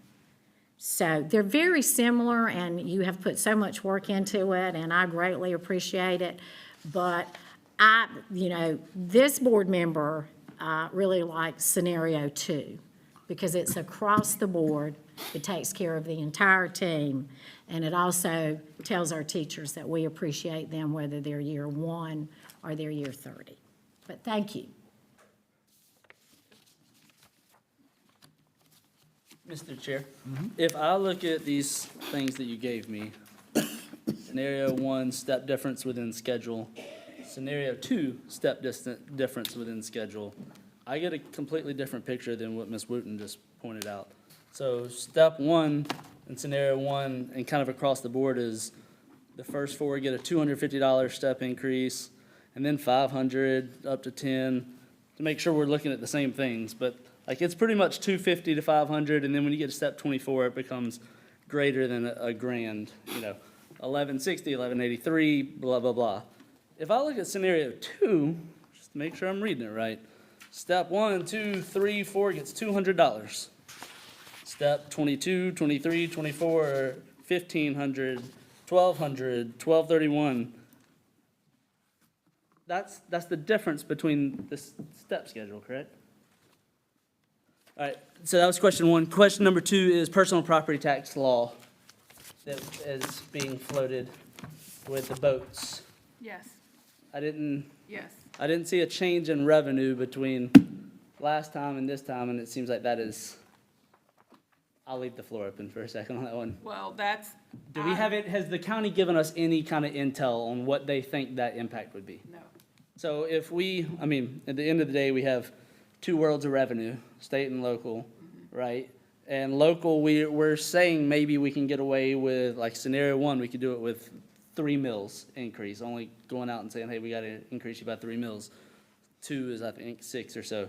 But that could change drastically if the local, we don't get to count all of the boats. Is it just boats or is it cars too? Boat. It's just boats? And I don't want to do this. I still think we go ahead and vote on the first reading, but I think for everybody, we need to understand that based off how that goes, that's a huge revenue chunk. Right, that's, again, you know, being the reassessment year, I based my projections off what I received from the county. And I haven't gotten anything since the boat tax conversation. Saga. Stuff has been talked about. So we don't really have a good way, like, first reading versus second reading can be drastically different. If I receive a change from the county. Right. Because if not, we won't know that until well into the budget season, and worst case scenario, we go to fund balance, we got 19%, so Worst life case is okay. scenario, yes. Okay, So thank you. to follow up on that, when I talked to you, Ms. Strickland, I did ask point blank, both of these we're going back and capturing the 5.9 mil on both of these. Realistically, Yes, ma'am. you can't honestly say to us that we can't, we may only can use 3, or we may not have to use any, you know, and I understand that, but I did ask. I mean, honestly, it looks like we're gonna have to go back and capture, no matter what scenario ends up getting voted through, the 5.9. Both of these scenarios are Half the 5.9, right? both of these scenarios are capturing the 5.9. Okay. In the budgets I have presented. Okay. With that being said, Mr. Chairman, I make a motion that we accept the administration's recommendation for the first reading with the 2 scenarios for the 25-26 general fund budget. I have a motion, do I have a second? Second. All right, any discussion? Greater than our expenses. Correct. So to go back to the question we were talking about prior to the motion, if we went, you don't have to do it, but if we went all the way back up to the top to see the price of a mill for Lexington2, it's like 200 something. So if I divided 763 by 280, I do not need to use the 5.5 mils, correct? Just want to make that abundantly clear. Scenario 1 does not need 5.5 because there's a net surplus of $763,728.06. But that also does not include the increase in workers' comp. That was about $150,000. Okay. That, I couldn't, you know. But to Mr. All's point, that is still, if we look historically, this current budget, we returned how much money that was budgeted from our fund balance back to the fund balance? 3 million? And if I had to take a wild guess and go look line item by line item, that is because we do 100% budgeting on vacancies, which I completely get it. Let's be more conservative instead of having to come back and ask for money. But like year in, year out, we are always a bit over conservative on the revenue and, or we're a bit conservative on the expenditures. So we always, y'all do a great job of making sure you're not coming to ask for more money. If we're already asking for more money, but we haven't been using it, we returned over 3 million this year. I completely agree with Ms. Rucker that we could get to the point of pending what the big hit for the boat taxes could be, we could get to not having to go ask every single person in Lexington to raise their mills by, definitely not 5. We don't have to do that in scenario 1, but maybe not even 3. To that point, Mr. Bray, one of the things that Sky was able to do was redirect some expenditures that we budgeted for to other funds like ESSER. We were able to put a great deal of our cleaning contract in ESSER. That comes to mind. Trying to think of the other examples that we talked about, Ms. Strickland, but she was able to save in the general by To use up the redirecting rest of that to other- ESSER. Oh, and the sale of the Property. old DEC. DEC. Yes, that, yes, Those two things came together as a windfall. yes. Mr. Chairman? Ms. Rucker? I know I mentioned this in the workshop, but could you please share with us what instructional programs are covered in the budget and what those programs do for us, please? Yeah, so, as y'all recall, we had a number of technology purchases, programs, softwares that we purchased with ESSER funding. Of course, those funds have disappeared. So, this year, we have really looked at which programs we're utilizing the most. We've done a monthly usage report on those. We're going back to talk to teachers about what's the best, what's most successful. So for the coming year, we've included things such as adding the ability to catalog classroom materials so that we can be in compliance with state laws in that regard. The funding that we built in also includes things such as our software that we have to have for the Three Rivers campus, Project Lead the Way fees, our library management software to help us keep our catalogs up to date. That also includes our software to help us better manage our data, which is our MTSS system that we call Panorama. That also includes some testing purchases, as well as some other software that we have to have for instruction, such as our high school courses and things like that. So those are the large expenses within that technology program category.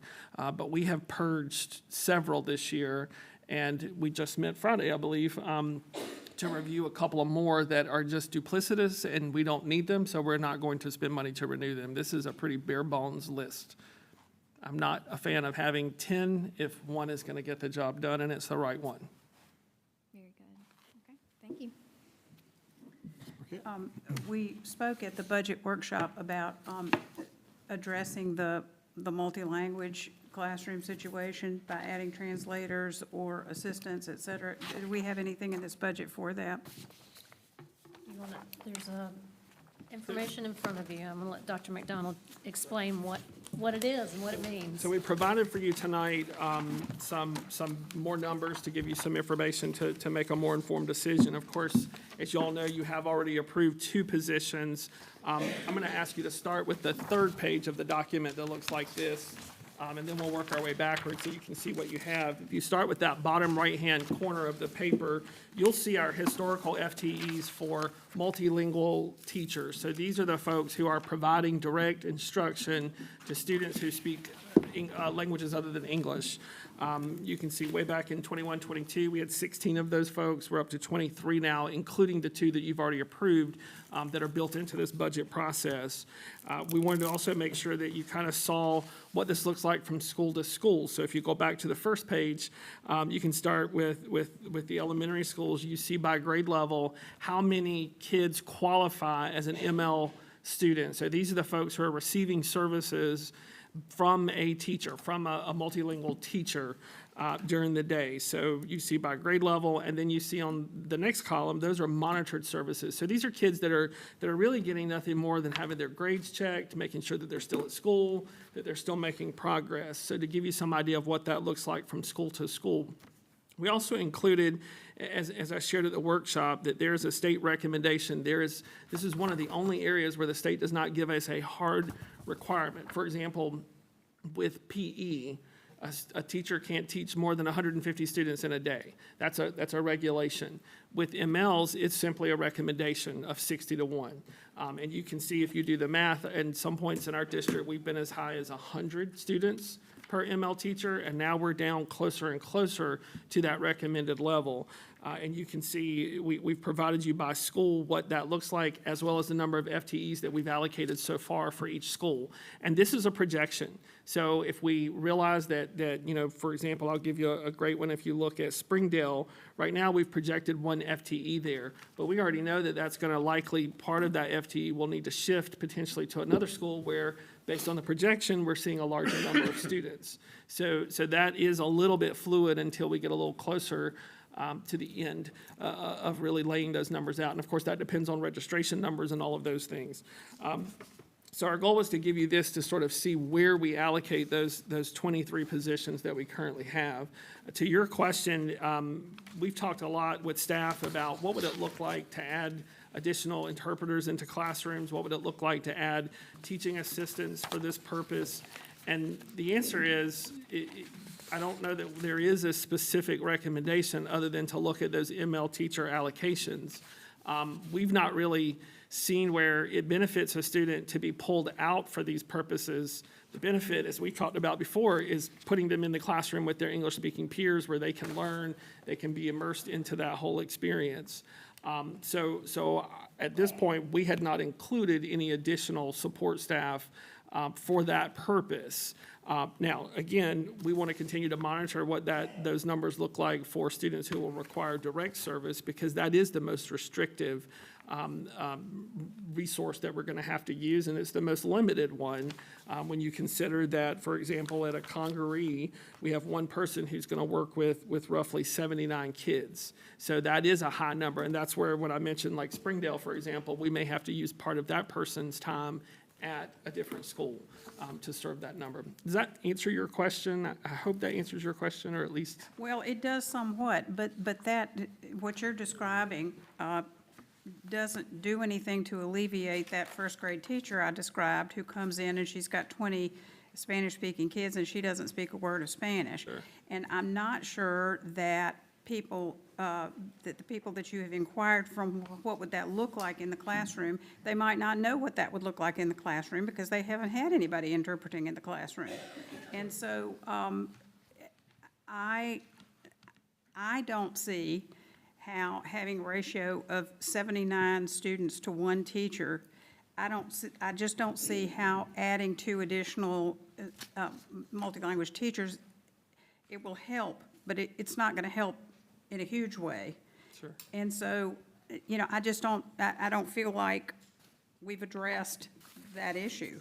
We haven't addressed those teachers who are telling us they're drowning because they can't, they don't feel that they can teach effectively in their classrooms. And so I'm assuming you have answered the question, though, that there is nothing in the budget for that, which we discussed in the budget workshop. Nothing currently. One thing I would like to address is the idea that there might be 20 kids in a first grade class who are ML. Part of the reason I gave you the numbers the way that they're presented was to show you what present. So for example, if we go to Riverbank Elementary, and about 30% of their students receive direct service. But if you look at their first grade, for example, there are 8 first grade sections at Riverbank Elementary School. 56 divided by 8, it makes it almost impossible to have that large of a number. It is a big number. Sure, 5 is a large number, but sometimes I believe the task feels much larger, and so I feel like it might be 25 students who require these extra support services. But most of our classes are going to have very few MLs in that general ed classroom. So when I'm sitting in 3rd grade, there aren't always going to be 3/4 of the class who is an ML recipient of additional service. So yes, all of our teachers need extra support to be able to teach all of our kids, no matter what their needs are. So I don't want to downplay that, but also that number overall. That's why I wanted to make sure you had the percentages to see what a school looks like, and then by grade level, what those numbers look like as well.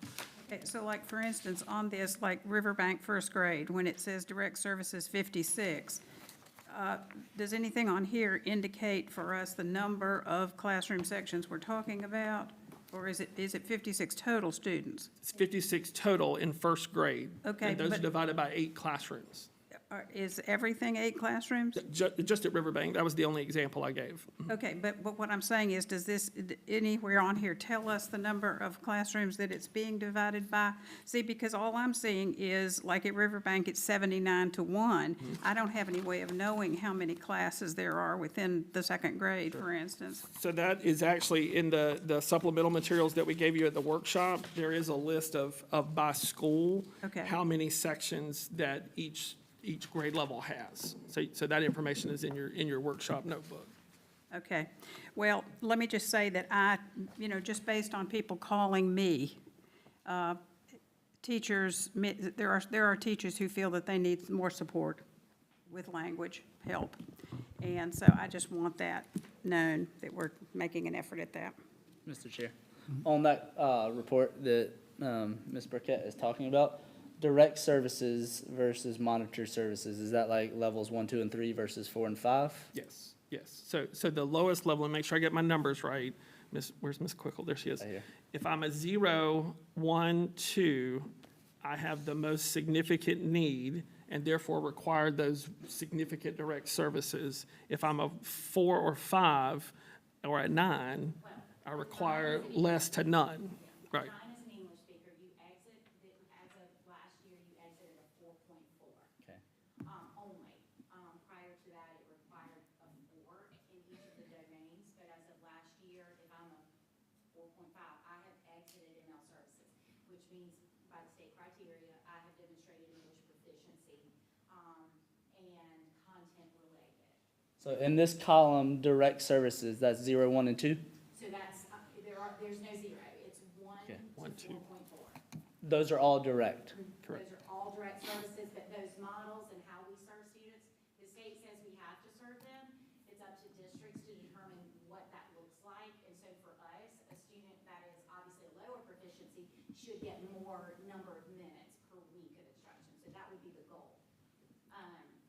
And I know there's no state guideline, but there's a lot of DOJ precedents, like Horry County has a lot of that. I don't want to just be good enough for the government. Right. To your point, I want us to make sure we're supporting our teachers and these poor kids that don't speak the language that school is being taught to them in. However, though we don't have goalposts from the state, we're following, DOJ's not going to come in here next week and say, hey, We certainly want that neither. We do not want that either. So our goal would be to, we spent a lot of time at the beginning of the year looking at a 40-page report about Aiken County School District, where they were in some trouble for some things that they were not providing services for. And one of the first things I asked Ms. Quickle to do was to look at our model and make sure that we were above wherever the minimum that they had established for that district as their corrective action. And so we were able to look at that and really address some of those gaps. Again, that's part of the request for some additional teachers already, is to help make sure that we're fully compliant, that we're able to provide those services and resources that we're required to provide, and also look at how can we enhance that as well. That may be certainly during the day. That's also some after-school support. That's some parenting support. I mean, it's a little bit of everything that we build into the federal budget part of this as much as we do the general fund budget with the teacher piece. to break it down Barney style for me. I'm a teacher in 3rd grade, and I get a level 1 ML kid comes into my class. How are these personnel going to help that kid and help me with the other 21 kids in my class? So, and honestly, that's a challenge, but it's one that I think that we've addressed. We are fortunate in LexingtonTwo to have 2 district ML coaches. And so we have provided exponentially at the classroom level, strategies that will support language development for all students. The strategies that we're trying to share and provide for classroom teachers not only support an ML student, they support SPED students, it supports just any student in your classroom. Now, having said that, this is a marathon, not a sprint. And I think sometimes there is this, and I maybe think through the lens of what happens if I pick myself up and I set myself down in France, where I don't speak the language. How long does that take for me to acquire second language? And so we have this sense of urgency because we have our standards and we really know that this is what we're accountable for. So there's this level of wanting to meet that need, and it's going to be met overnight. And so it's a progression, but with in-depth, consistent, and intentional application of strategies, those students will grow. Can I give an example? From data we've gotten today. So I'll give you an example. So Ms. Pickle, just be careful not to name a school and a number, because these are embargoed data, so we can't really talk about them out loud. Okay, I'm not gonna reference the school, but I'm gonna reference some work that we've done, that we just got some data back on. So we targeted a group of students, small group of students, we gave them pre-assessment, in January, about 15 students. We got, an update on that data today.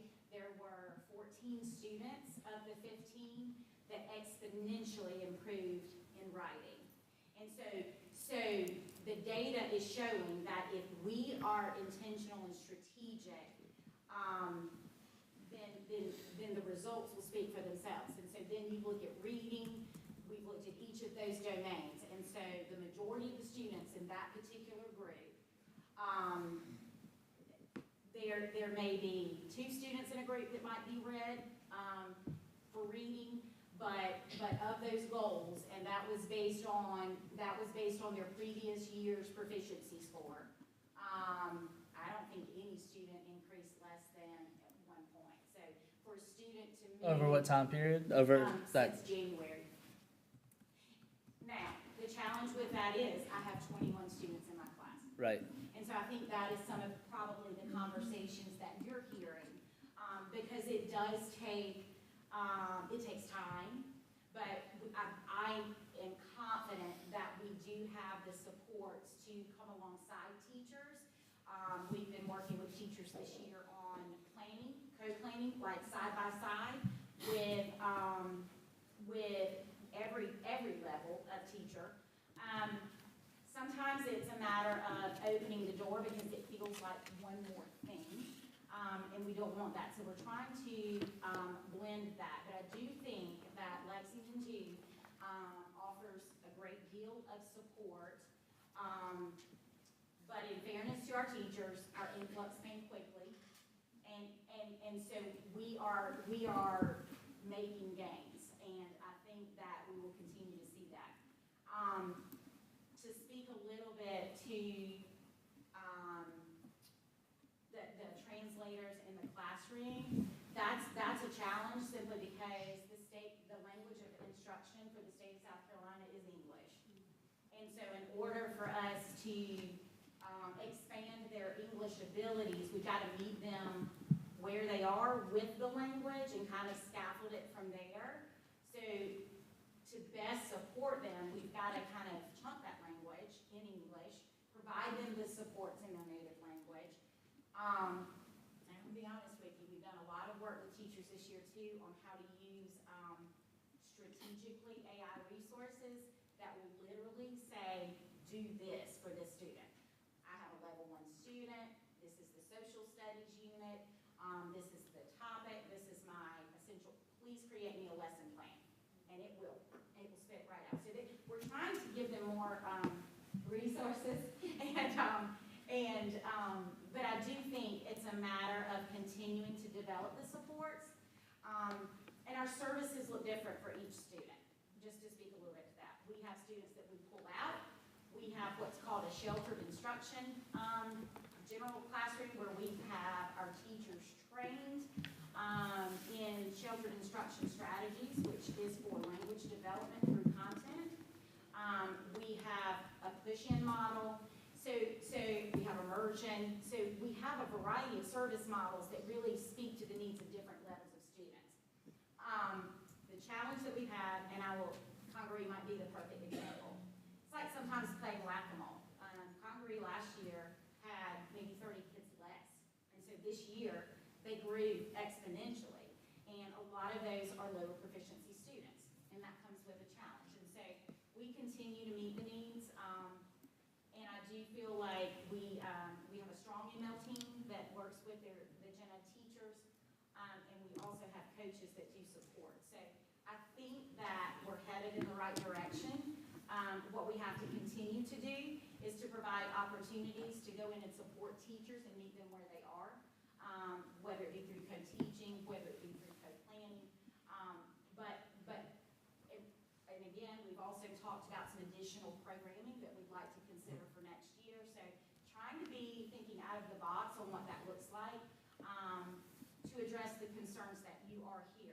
One of the, I'm sorry, I don't mean to interrupt you, but one of the things that we did at the request after the workshop was to start contacting other districts about what their ratios look like, where they were number-wise, need-wise, support-wise. So we do have some of that information that we're still working to collect as well, just to hear what other districts look like. There are some that are still 120 to 1. And there were some significantly less than us, closer to the 50 to 1 mark. So, and there were some districts who do sort of a hybrid. When you have a school that has a higher needs population, you would have more or less. So there's some different models out there that we're going to continue to collect, and I guess we'll work with Dr. Hafner and determine if that's something that maybe needs to be included in a second reading of a budget. If it looks like that maybe we are really behind, or again, as our projections clean up, the more kids that register and re-register for next year. There's a plug, please register your kids for school for next year. It helps us more cleanly project sort of where these numbers may lie and what that might look like when we get into the classroom, so that we can, even with our principals, make sure that when they're scheduling, they're intentionally scheduling a class so that it is more balanced, that you have high-level learners, you have low-level learners, you have ML learners, you have students with disabilities, that you have a good group of students in your classrooms, that which will in turn eventually make it much more manageable for our teachers. I'd love to hear the kind of, I don't know if it's a pilot, but that intensive or 21 folks. I think you mentioned like intentional and strategic. To me, I kind of hear a bit, not to disagree with that, but I hear a bit more intensive and targeted. It was. Which to me is kind of a win, but to a non-educator, that makes me wonder, is there not a way that we can target at least the ML proficiency 1s and 2s much more before, to your point, going in pairs? It was across the pond a couple weeks ago. We had an interpreter with us for like a day and a half, and life was easy. I felt like an ML4. But then we had a day and a half where it didn't, and you just can't learn hardly anything as much as, I want to. So I know there's all these lovely laws out there, but can we work to instead, my only fear is I'm 100% behind putting more resources to ML. I think anybody looks at it and says we need to do that. My concern is that we're spreading the resources out wide instead of pulling them in and targeting those 1s and those 2s so that they can get back and actually be a contributor to the classroom. Sure, and let me speak to that, Ms. Quickle. So one of the things with this particular initiative, it was to specifically identify a core group of kids that we could focus on, sort of a treatment to look and see if it worked. Well, we get some of the preliminary data that suggests that it probably did work. The next step is to continue to look at things like, for example, with our Lex 2.5 funding, how do we specifically target a group of kids for that after-school support? We've done that in some places, so we'll be monitoring to see what the return on that has been this year as well. So there are lots of those kinds of examples, and even within the confines of a regular school day, how much pull-out time do I get versus how much inclusion time do I get? All of those things are really that's sort of that holistic program that we have to look at and figure out where that works, and how do we best utilize the staff that we have to make it happen. Within the school day, is there a law that minimizes the amount of and pull-out time they can have? While there's nothing specific, because remember, it's by individual kid's need, it does get challenging sometimes in order to give, for example, if I come straight to the country and I speak no English, I'm going to spend more time with the ML teacher than a kid who maybe speaks much more proficient. So if there are 3, for example, right. That kid's going to have a lot less time. There's nothing that says that. However, the guidance is that this student's going to spend as much time as possible in the general ed setting. So they're going to be in the 4th grade class or in the 6th grade class as opposed to being out in a different environment. Thank you. All right. Any others? I just want to make one clarifying statement. Both of these salary schedules, neither one of these salary schedules take anything away from teachers. So a teacher will not be making less next year than they do this year. I just want to make that very clear that we cannot and will not do that. So, Mr. Chairman, would you just clarify for me that the motion that is on the floor is that we will accept one of these, but we have not determined which one? Is that what we're Correct. saying? We're voting on a motion that has both scenarios in it. Okay. Mr. Chair, Get further explanation at the next reading. can we vote on a budget that's not balanced legally? What do you mean, all the knowns? Yeah, because neither of these options are balanced. If I was to make the motion, obviously, I think one is, light day is better than two, but my motion would be that we go with one with a balanced budget to be whatever that millage would be, 3.12, knowing that that could change between now and next. I can't feel comfortable voting for two scenarios, because that doesn't really help anybody out there know what's going on. But it also, neither of them are balanced in this one, one's 10K under and one's 780K over, so. So as the numbers shore up and we get confirmation, the hope would be that you'd be able to get much closer to a zeroed out on that bottom line that was up earlier. Will, do you know if we can legally vote on an unbalanced budget? I don't know. This is a first reading, and we don't actually know what the numbers are going to be. I think it would be appropriate for the body to consider what has been presented and vote for however you want. This is first reading, and the numbers likely be different by the second reading. Thank you. Yeah, and Mr. Bray, the benefit of saying that we're going to vote on two things is it does give the public the opportunity to tell us weigh in. if they prefer one over the other. Okay. Any other discussion? We can go back to our motion and our second, and we will call for a vote. All in favor, say aye. Aye. All opposed? Nay. All right, motion carries 5-1. All right, do my old math, that's tough there. All right. All right, we're gonna move into the next thing is consideration of release time for religion. Do I have a motion for that? Mr. Chairman, I make a motion that we approve the administration's recommendation for the 25-26 release time for religious instruction to the following schools, and if I'm not mistaken, it is all of our schools. So let the record note that, please. All right, have a motion, and I have a second. Any discussion on that? All in favor, say aye. Aye. All opposed?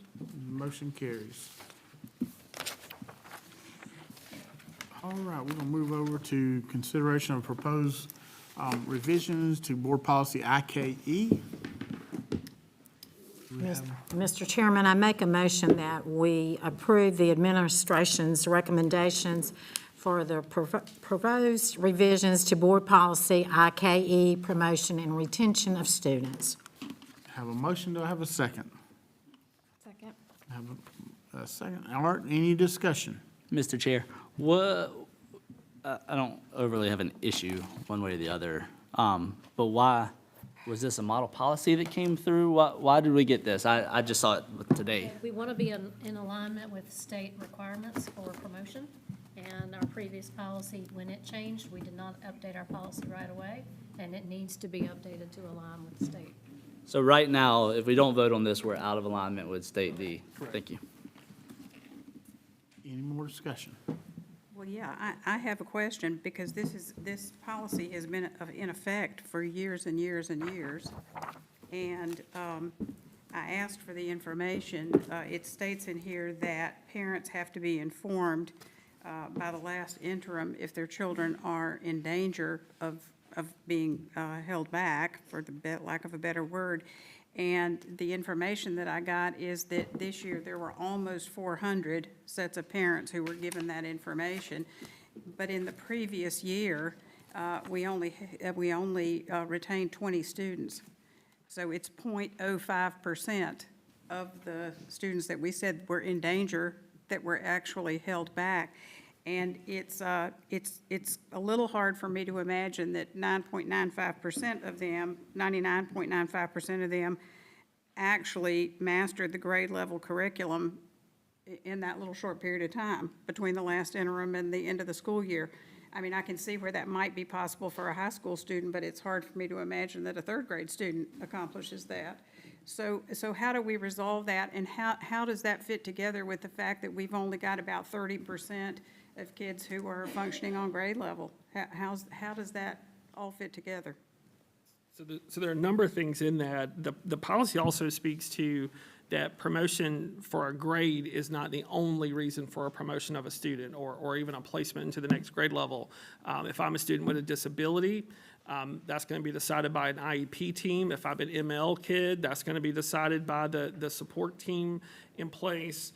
Many of our students do summer programming, so they've gone to summer school. They've done Read to Succeed camp, for example, in elementary school. They've participated in some of those extra opportunities to get them at least to the point where they are at promotion status. I can't speak to the disparity in that number because I wasn't here at that time. However, in general, one of the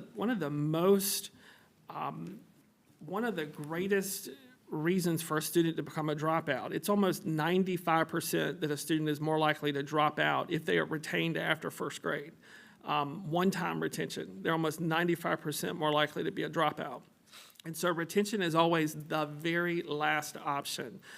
We also look at what interventions we can put in place for the next year. So what kind of supports, if this student moves on to the next grade level, what can we do to provide them with additional support to help them get caught up?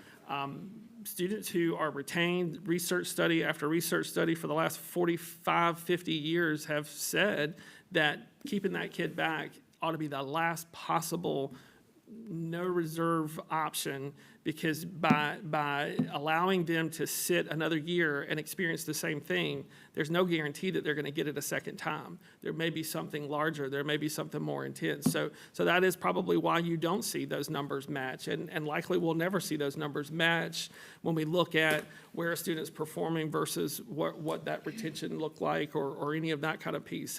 It's kind of one of those old-time discussions about why, if my kid can make C's in class, they show up as not meets on the state test at the end of the year.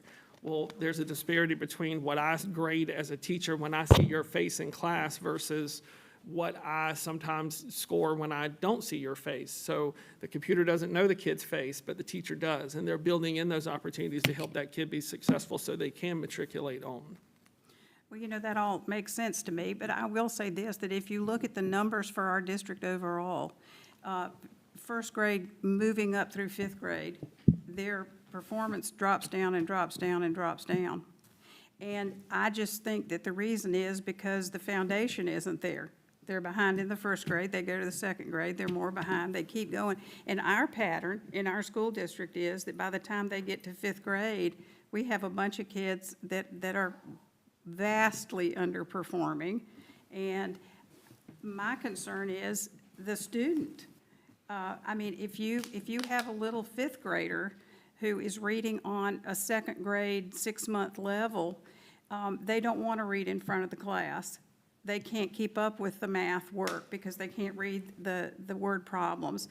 I understand, back in my day, you actually failed a grade. You just actually didn't get to go forward because you didn't meet the criteria.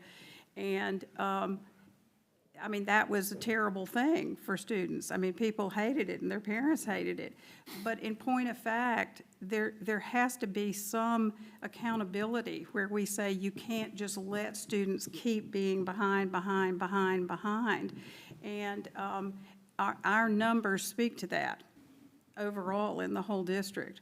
And so I just have a lot of concern about this. But a specific question that I would have is, one of the changes here says, requirements for promotion of each grade level in alignment with on-track accountability metrics. What are on-track accountability metrics? Sure. So that's state language, that's still relatively newer language, that requires that a student have certain courses and a certain number of courses in order to move on. For example, if I don't have and English 1. So for me to move from 9th to 10th grade, I have to have 6 credits. If I don't have those 6 credits as they're spelled out for the state, then I'm considered off track for graduation. And that's what that's referring to. Okay, and so 3 units of science are required for graduation, but we removed science in both instances from 9th to 10th, 10th to 11th. We removed science. Why did we do that? Or people aren't going to take 3 sciences in 12th grade, are they? No, they shouldn't. That would not be smart for a student, for sure. However, that's what the state has required that a student has to have by the time they reach that 12th grade. So if I'm scheduling across, that's why we work with our individual graduation plans, is so that that doesn't happen. But the state is saying that for me to matriculate, for me to be on track for graduation, that shows up when I get ready to move to that 12th grade level. Yeah, I just don't understand why we're removing science. It's already in there. We haven't removed it. That's the way the state has now written the requirement. So your policy doesn't match what the state says. Yes, I still have to have 3 sciences. I don't, however, have to have them in the order in which this policy was presented. Okay. But the district could decide to keep science. So then our students would be held to a different standard, which means that our matriculation schedule would look different than what the state is requiring. So it would make it much harder for us in some cases to be able to tell you, this is the percent of kids that we think are off track for graduation. So that would be the effect of that, if we didn't make those changes to reflect the way the state calculates those numbers. Yeah. I just don't understand. It says from grade 10 to grade 11, 1 unit of science. Well, if they've gotten to 11th grade and they've got to have 3 by the next year, it doesn't seem like it's very punitive to say, well, you should get 1 of them before 11th grade. So in the course of scheduling, the students are going to be scheduled for those science courses, starting in the 9th grade and moving Okay. up. What the State Department is saying is that that is not one of the requirements to be promoted in the power school system in the eyes of the State Department. Okay. So Most of our we will be students in ninth scheduled for grade, those classes. most of our students in 9th and 10th grade are going to take Biology 1, so they're going to get that one out of the way. But it's not a hard, fast requirement. I could take Biology 1, I could take Marine Science, I could take a whole battery of sciences as a senior. That's not ideal. That's not what we as a district would inform our kids and our parents to make the selection to do. It doesn't, however, show up as making them off track for graduation until that indicator. Okay. Just one other question. Under the Read to Succeed state mandated retention, it says the student will be retained in the 3rd grade if the student fails to demonstrate reading proficiency at the end of the year as indicated by a score at the lowest achievement level on the state's summative reading assessment. Can y'all explain that to us? So each year, the state provides us with a number, a score that a student has to meet. And so if a student progresses, they attend summer reading camp, they take an assessment. If they meet that score, then they don't have to be retained. If they don't meet that score, they would have to be retained. And so last year, as an example, there were 6 students who we were required to retain because they did not make that minimum score on the Read to Succeed piece. And Rob, let me make sure, Dr. Burgraff, that I'm saying that correctly. I just don't want to misstate how that works. Yes, so the first paragraph of your question, Ms. Burkett, is all students who took SC Ready this year, if their score does not meet, in theory, unless they have a good cause exemption, they do have to be retained. However, the very next paragraph says that students do have the option, and really the requirement, to attend summer reading camp. To get that extra assistance in reading, they take an assessment at the end of summer reading camp, and that, to Dr. McDonald's point, if they reach the minimum required score at the end of summer reading camp, that is considered a good cause to avoid the 3rd grade routine. So have we been doing that presently? That's the system that's presently in place? Right. So what percentage of students that are retained in 3rd grade actually move up in the summer? I mean, can you give me just a ballpark figure? Well, however many 3rd graders we had, 6 total were retained last year. It is a small percentage.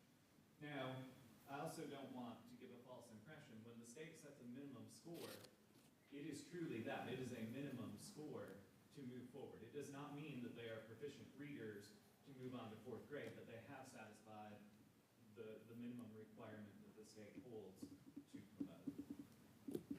In the past, also, something that was allowable was a performance-based portfolio that could show that they had progressed and mastered the skills that they were deficient in. That will no longer be an option.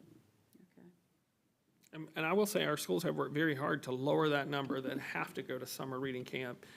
We've had some tremendous work happening in the 6 elementary schools the last probably 2 months when we said, okay, this is the list. This is who right now is projecting to go.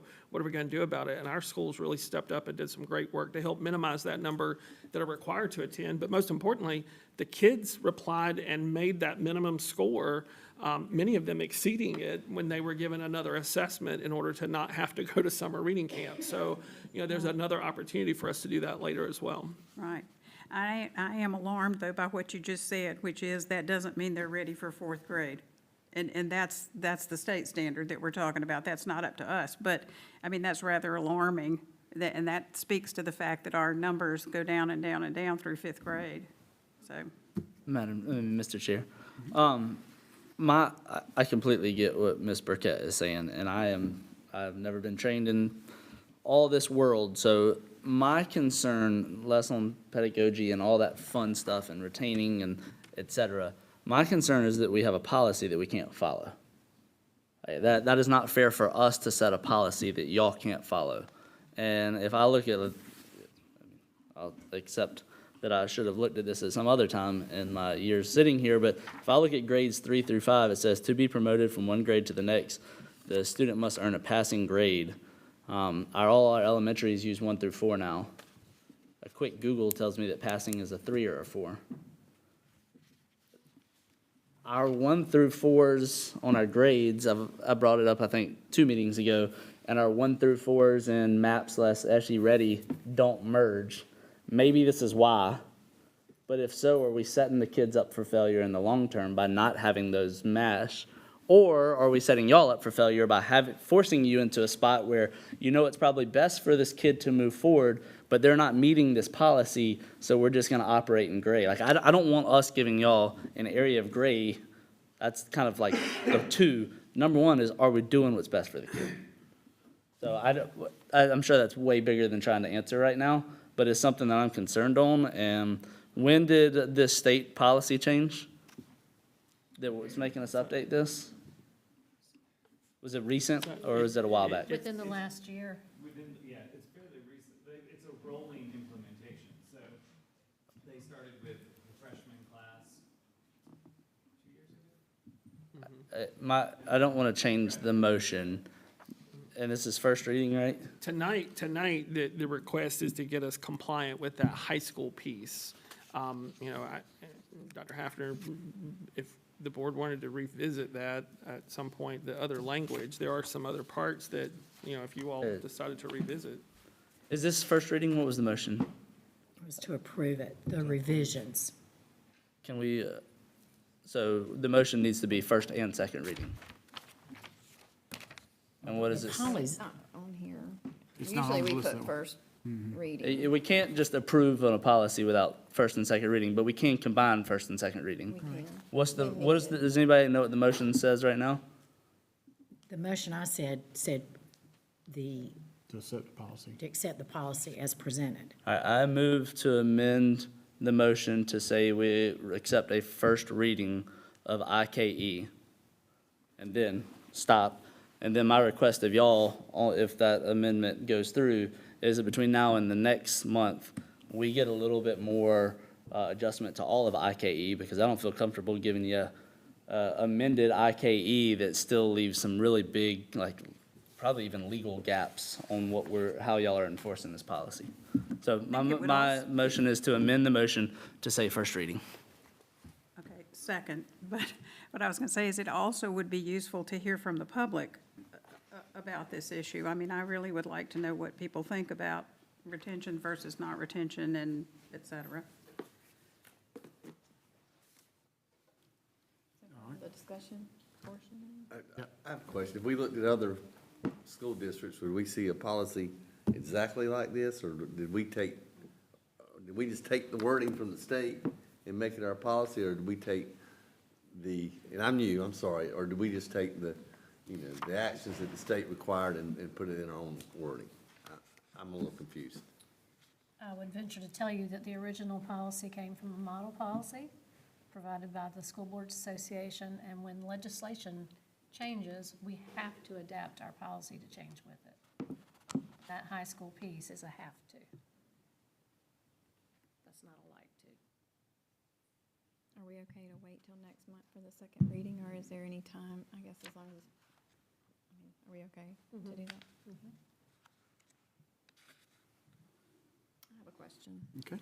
Our reading coaches, interventionists, how much time do they spend with teachers versus the students? Is it kind of like a 50-50 or 80, 60-40? Sure. Interventionists spend 100% of their time with students. Reading coaches spend time, probably half their time is spent with teachers, and the other half is spent with teachers and students. So in that combo support style role. I don't know exactly what that looks like in the schools and like. Yeah. So like if I'm a reading coach, I'm going to spend time working with just groups of teachers, trying to help them with those reading strategies and skills. But I'm also going to go into the classroom of the teacher who's really struggling and help her with her kids and help figure out how to support what they're trying to do together in the classroom. I'm just wondering what, trying to increase, our kids' reading levels a little quicker, maybe maybe we could spend a little, and it might, there might be disadvantages to that too, but it might be good just possibly to spend more time. Look at some changes there, like what can we do, with these policies in our budget to, expedite that process of, getting to reading at grade level. Mr. Chair, were you done? Sorry. Exactly to that point, and I know we're kind of in a different motion right now, but there's been several issues brought up, at least to me, and presumably the rest of the board members, about coaches and RTIs and all that. And when I hear ML, what I was excited about is it was targeted. We have a pretty cool district the way it's set up, where we have 2 high schools and we have 2 really large elementary schools, and it is pretty even to where I would love to, in the world of education, we truly are building the plane constantly while flying it. And I would love to see us in a world where where we can't sit right here and say this policy is 100% data proven. There's always caveats left or right. I would love to see us do some piloting, one school, et cetera, where we can start to really target instead of just kind of mass net. Maybe having 1 million coaches and RTIs makes a big difference, but I've seen some school districts that are very similar to ours that got rid of all their interventionists and coaches and reduced their classroom, and they saw massive leaps and bounds. There's way too many variables to say which one's 100% going to work, but we have the format of a district to be able to really work in piloting, and I would love to see a bit more of that next year, unless you can say definitively this is 100% the best way to move forward. And then if so, we should do it across the board. But if there's a fair amount of, maybe this method's better or not, well, by goodness, let's try it. I agree. All right, we got a motion. Oh, Mr. I'm a little confused again. We got a policy that's required by the state. Is our worry that we are going to change the state policy, or is our worry that we're not in compliance with state policy? Because I don't know what's going to happen between first and second reading with the policy itself. I'll answer that to my amended motion. My worry at the very crux of what we do and how we operate, we do not have to have a policy.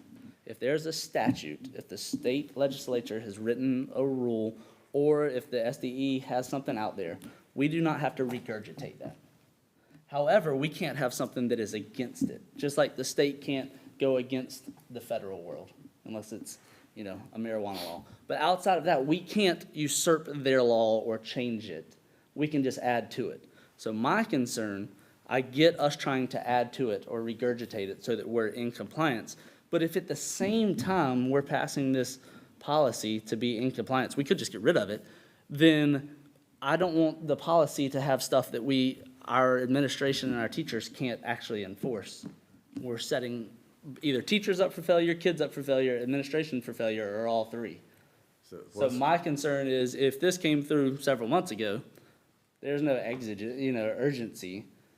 Let's get it right so that it can be a policy that we push out for the district, for the administration to work to actually change the positive trajectory of kids' lives. That's where I come One from. example would be the grades 3 through 5, as far as the, what constitutes passing. With the 1 through 4 scale, I don't know, that felt like a question that we need to look into. So if we don't know the answer, nobody else, So I was just- also going to say, Mr. All, that we are not in any way required to adopt what the South Carolina School Boards Association recommends. I mean, we're free to write our own policies however we want them to be. So this is not coming to us from the state, i.e. the government telling us what to do. We have to be in compliance with certain things, but we can word it ourselves however we want it to be. Or My not have guess it at all. would be, it would be a Or not have combo. it at all, yeah. I bet it's some requirements from the state, and then I would guess it's some that was just a recommended model policy, probably years past by SCSBA, so it's probably a merge of both. Specific part in question tonight is language directly from state requirement. And that we will have, I mean, But again, if this policy was not there, we still have to follow that requirement. Correct. That's the point that I think is very important to understand. We could cancel IKE right now and be in full compliance, because then we just go to the next tier of law. So why would we push a policy that has things that we cannot enforce to meet a requirement we don't have to meet? That's where my motion comes in. and first reading one meeting, second reading the next is what we, typically do and what we want to do, unless there is a reason that it's very urgent. So I think first reading makes sense here. All right. All in favor of the amended motion of this being a first reading, say aye. Aye. All opposed? Motion carries. We still need to vote on the We have regular the main motion. Yeah, we just need to vote the main motion down. Yeah. Yeah. So we're going back to the first motion was to approve policy as presented. And we had a second on that. Well, sorry. We did have a second on that. The first motion has now been amended, so now we're voting not on the amendment, but the new motion that is on the first reading of it. All right, so we had a motion and we had a second. All in favor of the motion? Oh. Don't we have to change the wording, though? You said. With We the amended it. We amended That's what the it to- amendment With the is. Could you amendment. just read We to me what amended it now says? We amended it to where we are just doing first reading Right. of it. But you have language written down for that on what we're now voting for? Well, we're voting for the revisions of board policy IKE, promotion and retention of students, which we just discussed. Yeah, first reading. First reading. Yes. All right, you got a motion and a second. All in favor, say aye. Aye. All opposed? Motion carries. All right, now we're going to move to consideration of addition of new board policy. Oh, God. JLCJ. JLCG, seizure and safe schools. Mr. Chairman. Motion on that. I'll make a motion that we consider first reading of the addition of new board policy, JLCG, seizure safe schools. Second.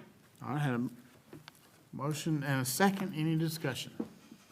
My question is going to be the same here. I'm sure this is a model policy.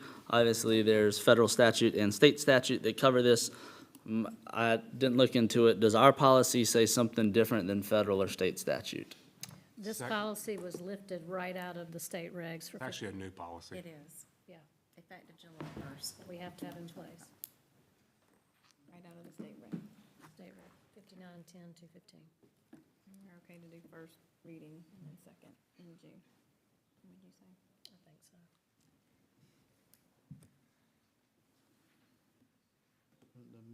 The first reading? I said She first said reading. first Oh, reading. I didn't hear you say Yep, first. Okay. Any other discussions on that one? All All right, all in favor say aye. Aye. All opposed? Motion carries.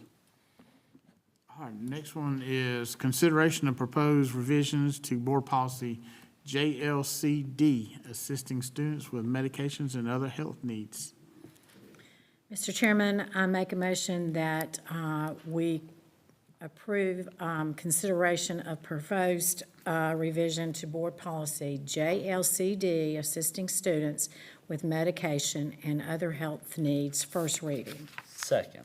I had a motion and a second. Any discussion?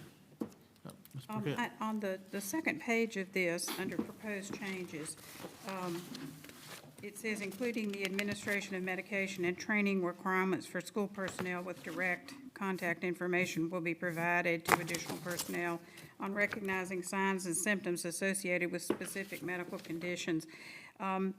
That last part, that last sentence is a little scary to me as a nurse, because nurses go to school for years to understand signs and symptoms associated with medical conditions, and I think it would be really easy to misassess someone. And so I'm fine with the first sentence, which says, meet the needs of students, including the administration of medication and training requirements for school personnel with direct contact. But I'm afraid that might be sort of a liability issue if we say we've provided enough information for somebody to assess a student and then they assess the student incorrectly. I know that sounds real straightforward if y'all are thinking about something like having a seizure, but if somebody's having an asthma attack, I mean, there can be many levels of that, which we don't really want school personnel sort of deciding what is the best thing to do about them. So I just wanted to point that out. Y'all might not care about it, but there you go. Mr. Chair?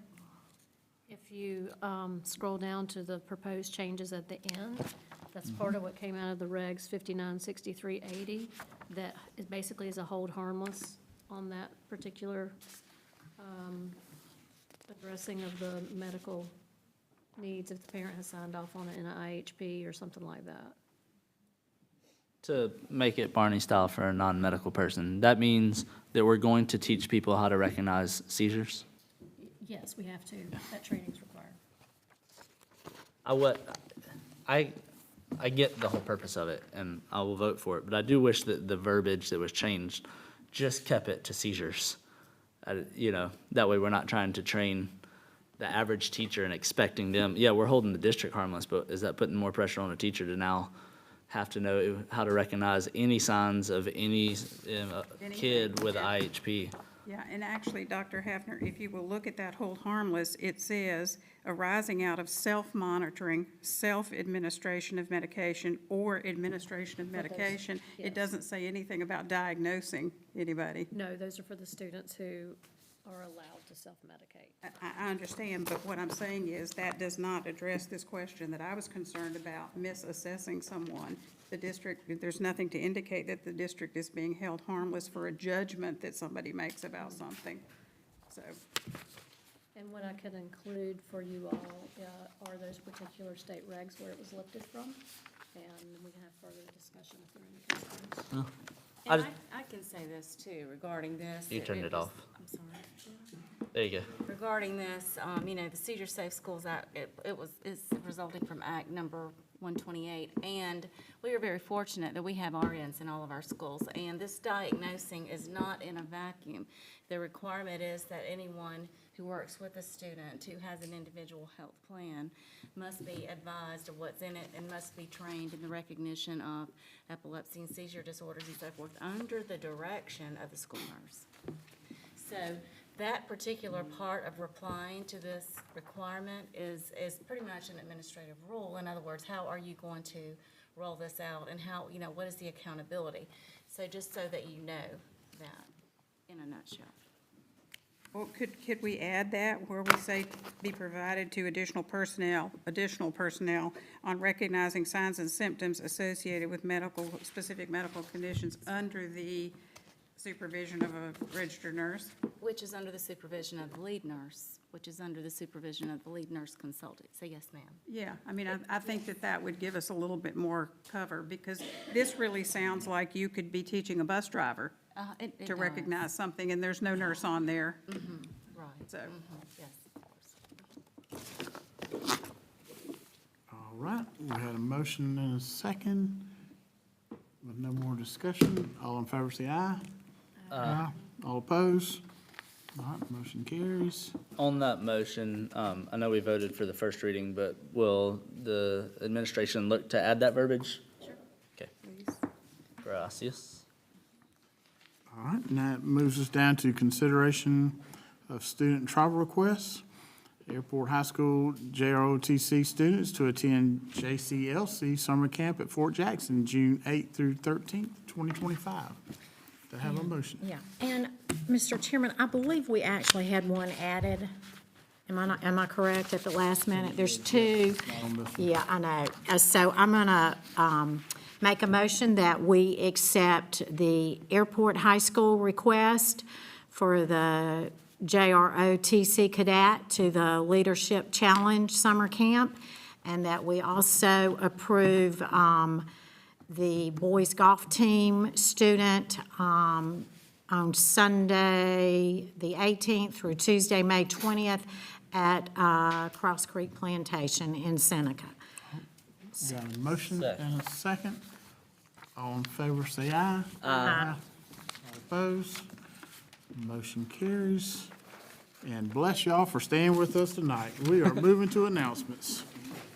Okay, May 20th, 2025, adult education graduation, Lexington Performing Arts Center at 7 p.m. May 26th, 2025 is Memorial Day holiday. May 27th is student half day. May 27th, Airport High School graduation at Eagle Stadium at 8 a.m. May 28th, student half day, last day of school. May 28th, end of fourth 9 weeks. May 28th, BC High School graduation at Bearcat Stadium at 8 a.m. And May 29th, Teacher in Service Day, last day. May 30th is report cards issued. All right, and we are. Mr. Chairman, I make a motion that the Board of Trustees enter closed session for the following: consideration of personnel appointments, reappointments, and resignations. Second. Got a motion and a second. All in favor, say aye. Aye. All right, we in executive. Who made this? Christine?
Mr. Chairman, I make a motion that the meeting be reconvened in open session and the appropriate affidavit executed. Second. Oh, got a motion and a second.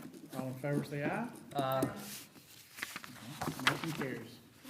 Mr. Chairman, I make a motion that. Before we go, I want to make a note that in the minutes, that I recuse myself from personnel appointments and the proper affidavits will turn in. All right. Mr. Chairman, I make a motion that we accept the administration's recommendation of personnel appointments, resignations, and retirees. Second. All right, got a motion and a second. All in favor, say aye. Aye. Mr. Chairman, I make a recommendation that we accept the administration's, I make a motion, that we accept the administration's recommendation for candidate A for the director of the Innovation Center. Second. Motion and a second. All in favor, say aye. Aye. Motion carries. I move to adjourn. Second. Bah.